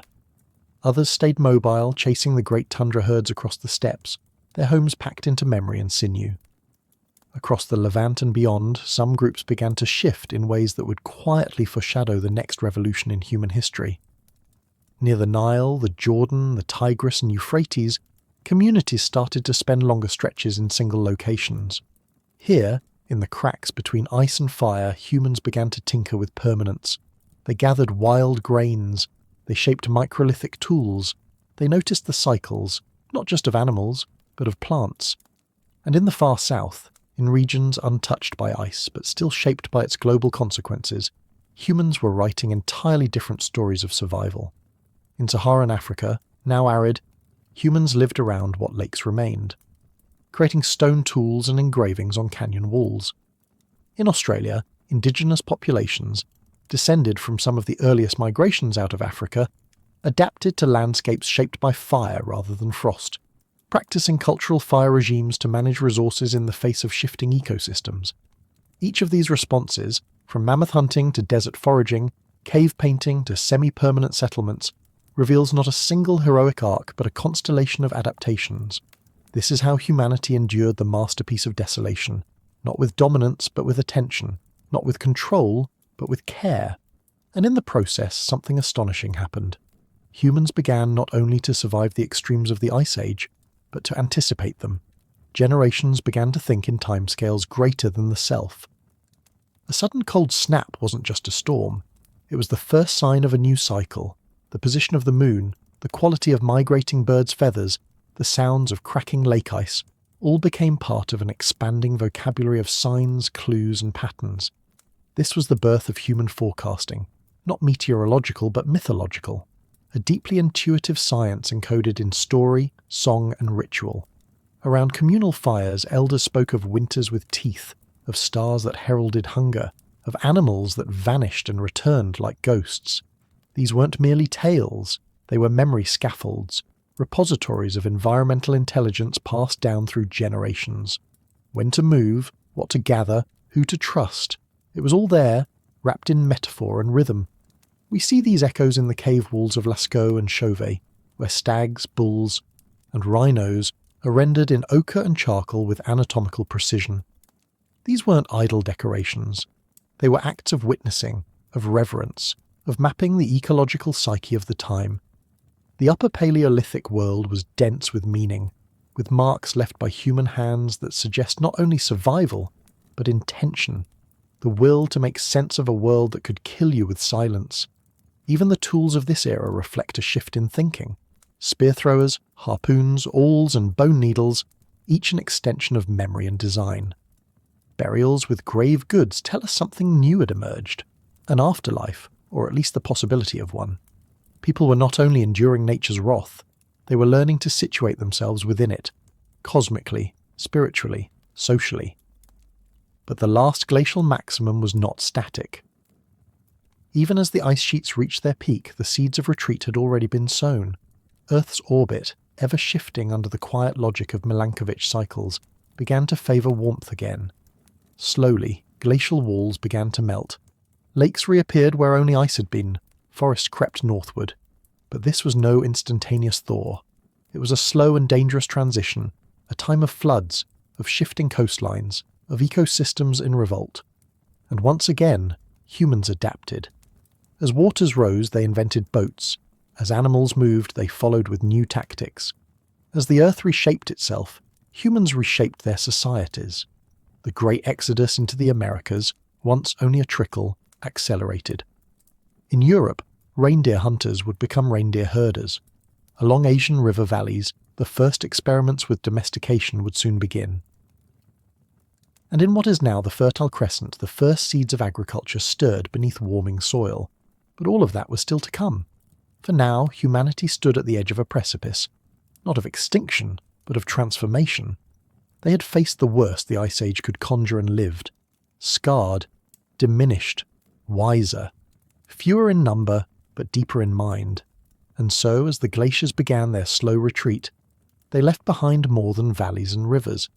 They left a new kind of creature in their wake, one that no longer merely survived nature, but who had learned, at last, how to live within it. Quietly, cooperatively, and with fire still burning. The world had once groaned beneath the weight of its frozen crown. For tens of thousands of years, the last ice age had held its dominion over the earth, grinding, sculpting, silencing. But ice does not last forever. It melts, it cracks, it weeps. And when it does not retreat quietly. It floods, it screams, it redraws the very boundaries of what life can be. The glacial breath that once curled across the continents began to falter nearly 12,000 years ago. The grip of winter loosened not with a single gesture, but in fits and convulsions, with bursts of warmth and stabs of returning cold, until, finally, the deep freeze relented. What happens when a world built around ice begins to thaw? What memories are buried beneath the melt? The end of the Younger Dryas, the final gasp of the Great Ice Age, was not a gentle transition but a thermal whiplash. In less than a human lifetime, vast portions of the earth warmed by several degrees. Lakes burst their icy confines. Forests crept into grasslands. And humanity, now scattered across the continents, felt the climate shift not as a number or a theory, but as rising waters, shifting prey, changing skies. River valleys that had once been winter tombs erupted in bloom. Dust bowls became wetlands, coasts drowned. As glaciers withdrew, they revealed scars in the bedrock and secrets in the silt. Bones, tools, spores, silent witnesses to a time before the thaw. Was this rebirth or reckoning? Ecosystems, once locked into place like gears in a frozen clock, now surged and snapped. The mammoth steppe, the vast biome that had once stretched from France to Canada, vanished like breath on warm glass. Giant sloths disappeared. Woolly rhinos fell silent. The great beasts that had walked through snow and sun alike were now ghosts, and in their place came a riot of colour, of trees, of new birdsong. Oak replaced tundra, rivers braided and split, lakes gathered like tears in ancient footprints. Across this newly green world, humans moved differently. They did not merely endure, they stayed, they planted. They watched the skies not for survival, but for pattern. What does it take for a wanderer to pause? In Turkey, in the place we now call Göbekli Tepe, hands carved stone into circles before they ever shaped clay into grain. These were people who had seen the ice. They had walked across a dying mammoth plain, and now, with the world in bloom, they raised monuments not to gods, but to memory. They were recording the shift. The world was melting, but not just in ice. It was melting in the mind, in the idea of what it meant to be human. From bones wrapped in animal hide to bones buried with beads and ochre, a new kind of life was emerging. Could the land be trusted now? Could time be counted?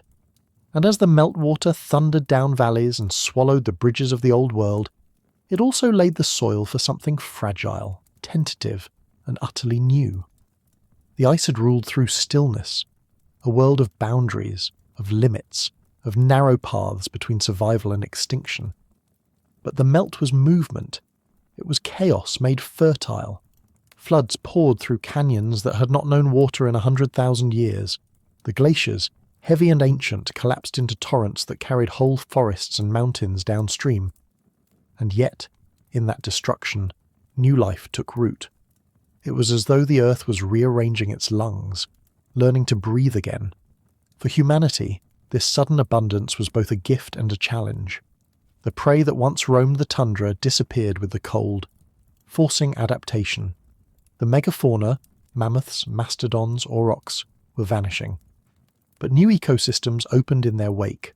Herds of gazelle across the Middle East, red deer and wild boar in Europe, antelope and zebra on the African plains. Rivers, swollen by meltwater, brought fish in numbers unimaginable to the Ice Age hunter.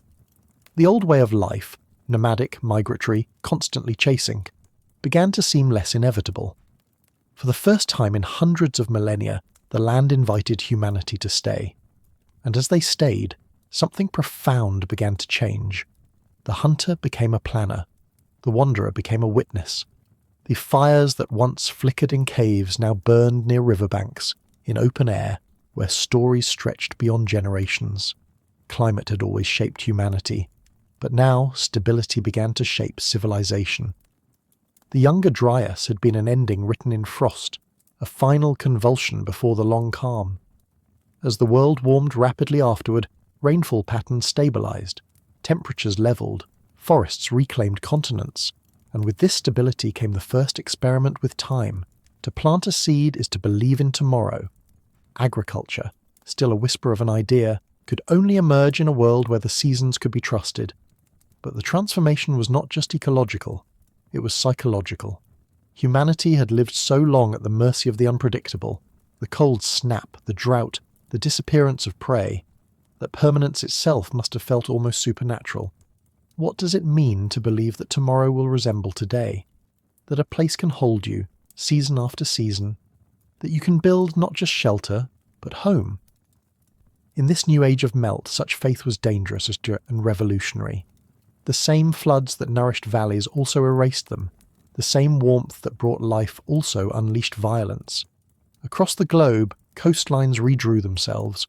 Lowlands drowned, seas rose with a fury that no myth could exaggerate, and humanity, small and scattered but infinitely perceptive, began to remember, not just in bones or carvings, but in story.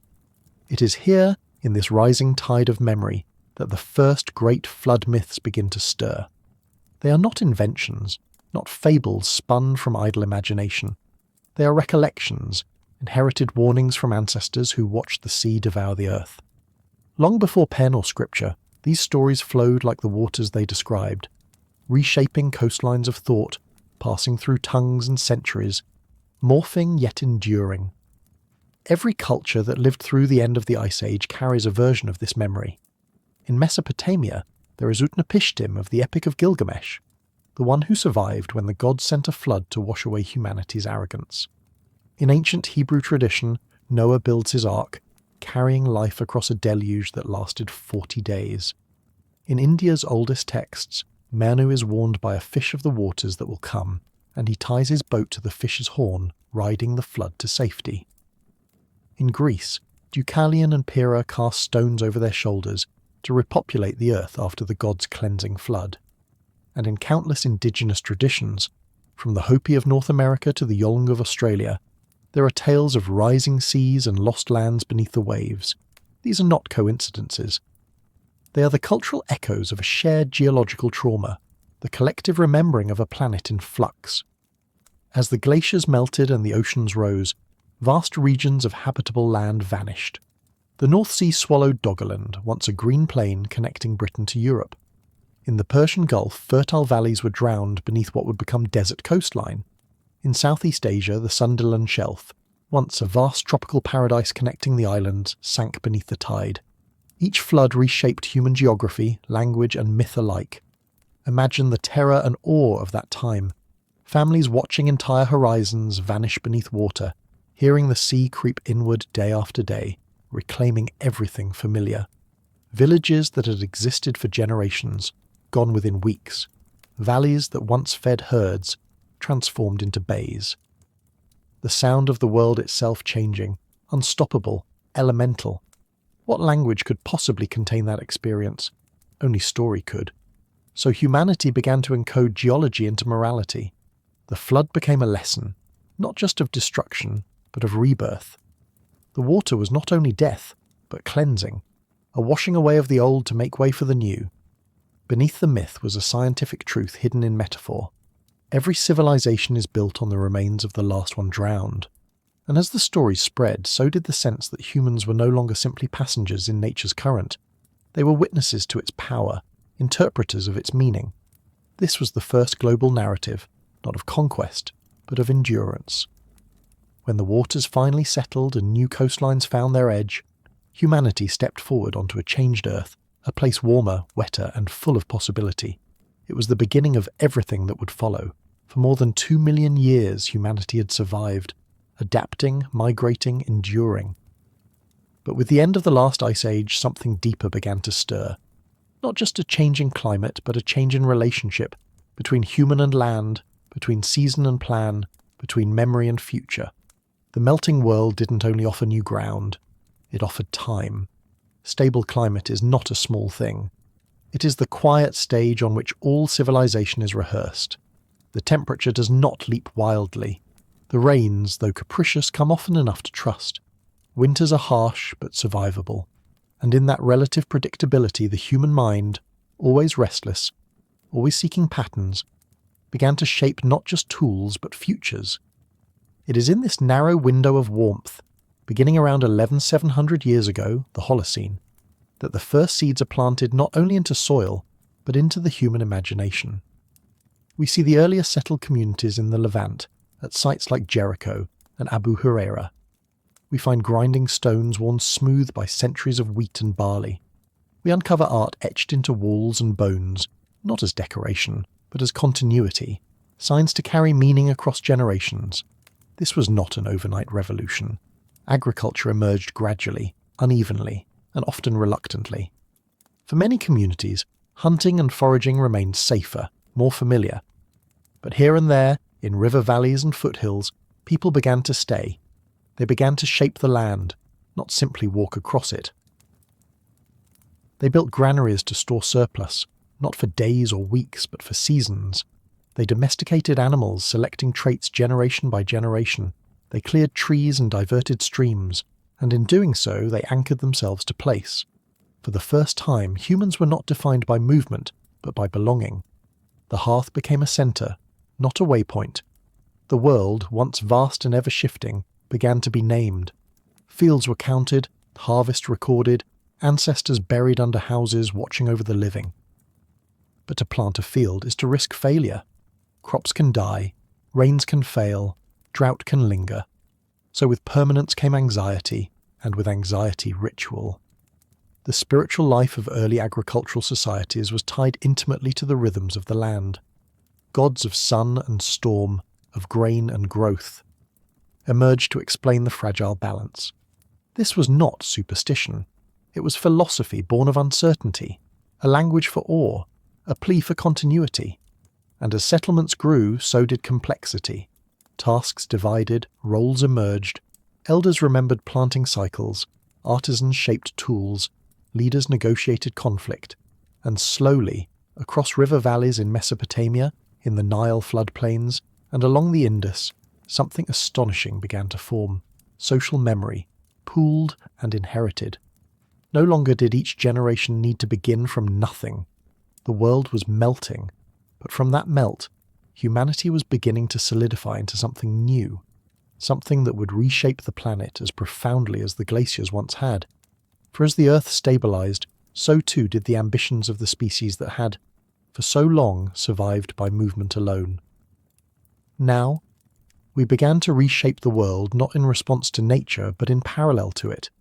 This marked the quiet dawn of the Anthropocene, not with machines or smoke, but with seeds and settlement, with irrigation ditches and clay bricks stacked by hand. In the fertile valleys of the Tigris and Euphrates, the ancestors of Sumer etched lines into wet earth, coaxing crops from ancient riverbeds.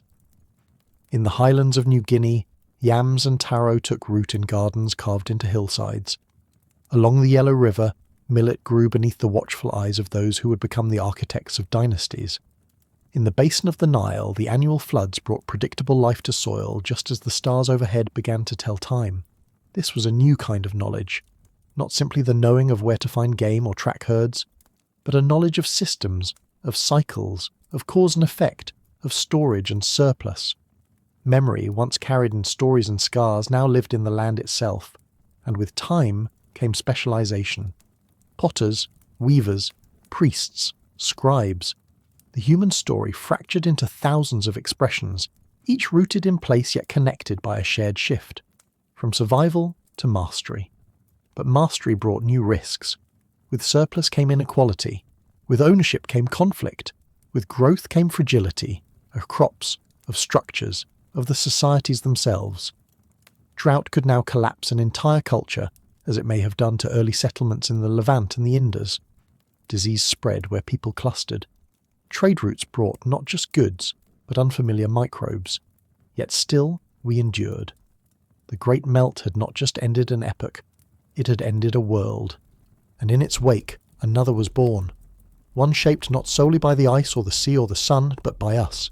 And deep in our myths and memories, we remembered what it meant to live at the edge of survival. Floods and fire, wind and winter. We remembered, even if we no longer understood the source. We remembered because the earth had taught us, in glaciers and ashes, in silence and storm, that nothing is permanent, that every age ends. But with every ending, a choice, to change or to vanish. We are the descendants of those who changed, who stood at the shoreline as the seas rose and said, "We will build." And from that choice, the first cities were born, the first written word, the first laws, the first songs carried across time, all because the world melted, and in the melt we remembered who we were. And began to imagine who we might become. We walk a planet still sculpted by ghosts, silent, vast and invisible to the hurrying eye. The rivers we follow, the hills we climb, the valleys that shelter our cities, all of them are memories of something older than myth. They are fingerprints of the Ice Age, pressed deep into the skin of the earth, as if the world itself once shivered so violently that it could not forget. But have we? The glaciers are gone mostly, retreated, melted, pulled back like a tide that will someday return. Yet their presence remains, not in roaring avalanches or blinding white plains, but in the contours of our continents, in the way coastlines curve and soil lies layered.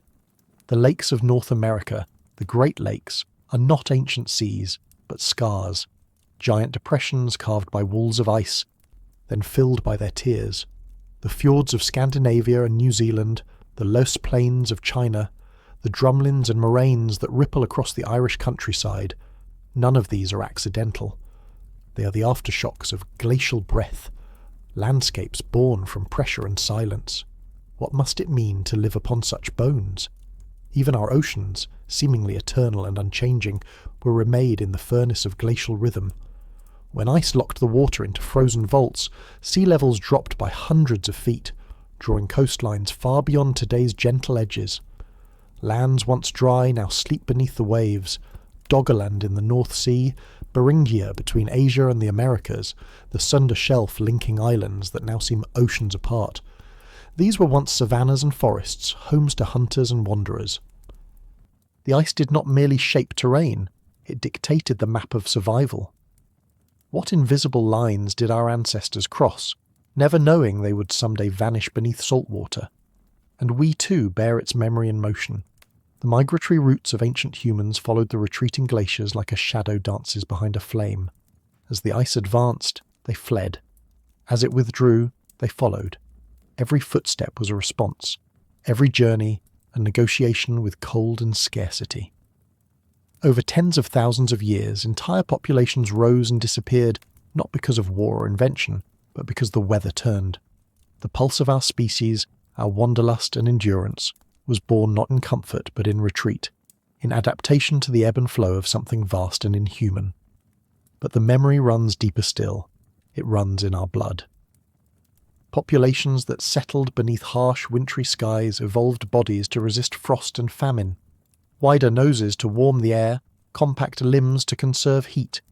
Even today, echoes of those choices remain written into our genetic code, ancient adaptations surviving in the warmth of boardrooms and city lights. What else have we inherited from ice? Not in body, but in thought. Does our anxiety for permanence, our urge to build, to plan, to preserve, is it not the echo of ancestors who watched the forest vanish under white silence and knew, instinctively, that nothing lasts? This quiet inheritance, the psychological residue of cold, may explain more about us than we realise. The Ice Age was not simply an environmental event, it was a sculpture of consciousness. For hundreds of generations, survival depended not only on reacting to change, but anticipating it. Those who remembered the pattern of the herds, who saw the warning signs in the sky or the soil, who passed down not just stories but strategies, they lived. Those who didn't disappeared. This is the root of culture as a survival mechanism. From cave art in France to ochre-stained burial sites in South Africa, the earliest symbolic acts were not frivolous expressions, they were tools: memory, ritual, storytelling. These were technologies long before the plough or the wheel. They allowed information to cross generations, to preserve what no individual could endure alone. And at the centre of many of these early myths and motifs, cold, darkness, fire, a cycle of loss and return. It's no accident that flood myths, tales of freezing winters, and stories of world-ending darkness appear across human cultures. Nor is it merely coincidence that our gods were often skybound, storm-wielding, or hidden in mountains. These were not abstractions. They were the personifications of climate. Memory gave the ice a face. It gave famine a voice. It gave us a framework to prepare. Even the structure of our societies echoes the survival strategies shaped in those glacial crucibles. Cooperation became currency. In places where winter loomed long and unforgiving, lone survival was almost impossible. Bands of hunter-gatherers needed to share meat, warmth, shelter, and knowledge. The roots of empathy, of moral codes, may well lie in these early calculations. Who can be trusted when the mammoth is down and the wind is rising? Modern humans carry this inheritance not only biologically but culturally. Our inclination toward forming close-knit groups, establishing roles and preserving social cohesion in adversity. These are not simply societal choices. They are deep-time behaviours, selected not by politics, but by ice. In every warm, firelit gathering, in every shared meal, we perform an echo of those first survival circles, shaped by the need to endure what could not be fought. Even our dreams of paradise, of lost golden ages, may have their roots in a longing for something that only existed during brief interglacial thaws. Times when the earth was green again, rivers flowed freely, and food was not a desperate hunt but a wandering harvest. Perhaps Eden was not a garden we lost, but a season, a memory of warmth flickering between walls of cold. And yet, what we carry is not just grief, it is resilience. We are the children of those who learned to adapt not once, but countless times. Who remembered, who cooperated, and who transformed the terror of the unknown into tools, language, and story. And perhaps no story is written more permanently than the one carved into the earth itself. As the last great glaciers receded, they did not vanish quietly. Their retreat reshaped the continents in sweeping, deliberate strokes. Valleys were deepened into fjords. Lakes, like those dotting Canada or the American Midwest, were born from the melting of ice so thick it had crushed the land beneath it. Entire regions rebounded, the crust of the earth lifting like a sponge released from weight. What the glaciers left behind was not just geological, it was logistical. Human settlement patterns, even today, owe a debt to those ancient flows. Fertile plains, left behind by grinding and melting, drew farmers in the Neolithic and still feed millions. Rivers rechanneled by glacial melt became trade routes and boundaries. Mountain passes opened by ancient ice still guide migration, pilgrimage, and commerce. And then there were the coasts. During the Ice Age, vast areas of land were dry and habitable, submerged today beneath rising seas. The Bering Land Bridge between Asia and the Americas, the flooded plains of Doggerland in what is now the North Sea, the now drowned coastlines of Southeast Asia. Entire chapters of human movement, myth and memory lie hidden under the ocean's surface, sealed in silt and silence. But some memory remains above the waves, in stories passed down for thousands of years. Australian Aboriginal groups tell of land lost to rising seas, in narratives dated by both tradition and geology, to over 7,000 years ago.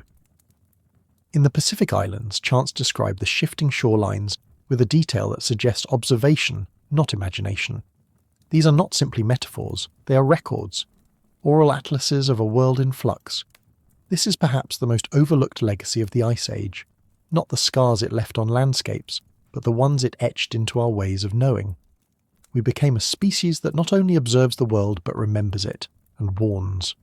Our oldest texts are warnings, floods, famines, fires, darkness.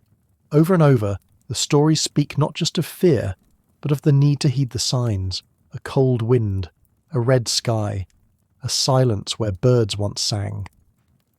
In this way, the memory of ice became the grammar of foresight. Even now, our sciences, geology, climatology, ecology, continue this ancient practice, to watch the world carefully, to look for patterns and to prepare. The scientists at ice cores in Antarctica or tree rings in temperate forests are, in their own way, doing what a shaman once did beside a fire, reading the past to see the future. And what they read now, again, are signs of change. Not of glaciers coming, but of ice leaving, of balance tipping not toward cold, but toward heat. And once again, we stand at the threshold of transformation. But this time, the transformation is not creeping across epochs on the back of orbital drift or slow tectonic breathing. This time, it races forward on the wings of machines and fossil fire. The memory of ice, the long, hard-earned knowledge of change, of resilience, of limits, now collides with a modern world intoxicated by speed and forgetting. We find ourselves warming a world still shaped for cold, and yet, echoes of the old adaptations remain within us, faint but undeniable.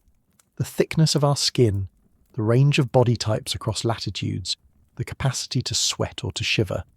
These are evolutionary souvenirs from millennia of facing extremes. The Inuit and the Sami, descendants of cold-adapted lineages, retain genes associated with fat metabolism and efficient thermoregulation. High-altitude populations like the Tibetans or Andeans have inherited traits that once allowed their Ice Age ancestors to survive in thin, freezing air. Even culturally, the signatures endure. Our rituals of shelter and warmth, the hearth, the cloak, the winter feast, still orbit around the same needs that once defined survival in glacial Eurasia. Our architecture mimics caves and windbreaks. Our cities bloom where warmth concentrates, where rivers flow, where food grows, all a continuation of a pattern first written by hunters seeking mammoth herds or bands of foragers huddling near seasonal meltwaters. But perhaps most revealing is the way we fear. The archetypal threats in our deepest myths, the long dark, the freezing storm, the silence of snow, are not arbitrary. They are ancient truths encoded in dream. The dragon under the mountain, the ice queen, the winter that never ends. These figures haunt not just fairy tales, but the psychology of a species once hunted by climate itself. The memory of the Ice Age lives not only in the stories we tell, but in how we respond to uncertainty. It shaped our sociality, our need to huddle, to share, to collaborate. It taught us to trust not just individuals, but groups, to make fire not alone, but together, to pass down skills, to weave memories into language. Without that deep memory of danger, there would be no myth of the hero's journey, no need to leave the cave, no return with fire. And so it is that we carry both burden and gift. The burden, to remember suffering that our bones never felt. The gift, to possess strategies for survival forged in long winters past. Even our art, abstract, symbolic, narrative, may have its roots in Ice Age crisis, born not of leisure but necessity, a way to teach, a way to bind people across time. We walk on pavement now, not permafrost, but in our cells, in our fears, in our stories, the cold remains, not as a threat but as a teacher, as something that, once overcome, became part of who we are. And perhaps the most important lesson of all lies in the very fact that we remember. For memory is not only what survives, it is what teaches. The story of the Ice Age, of cold and fire, extinction and endurance, forgetting and rediscovery, is not only a saga of geology and climate, it is the tale of us. Told in the slow turning of stone tools, in the bones of children buried with ochre, in the patterns of breath drawn on a mammoth's rib. It is the tale of a species that learned to speak, to imagine, to warn, because the world forced it to. We are the children of instability, born from pressure, shaped by scarcity, tested by upheaval again and again. And yet we did not only survive, we created. Where glaciers gouged the earth, we carved symbols into it. Where megafauna vanished, we etched their memory on cave walls. Where silence reigned, we filled it with rhythm and song. The memory of ice is not a tragedy. It is a triumph, whispered, patient, earned. But memory, like ice, is fragile. Already we see it slip. Already the ancient signals fade beneath city lights and humming wires. The winters grow softer, the glaciers recede, and the knowledge held by generations, how to read the sky, how to hear the ground, how to prepare for what may come, risks vanishing beneath our very feet. We live in an age where it is easy to believe that we have conquered the earth, that climate is background, not character, that nature is fixed rather than always becoming, and so to remember is an act of resistance, a quiet defiance. To trace back our lineage not only through kings and cities, but through wind-scoured valleys and firelit shelters. To understand that the world we inherit was not always so, that its warmth is recent, its calm unusual, its bounty fragile.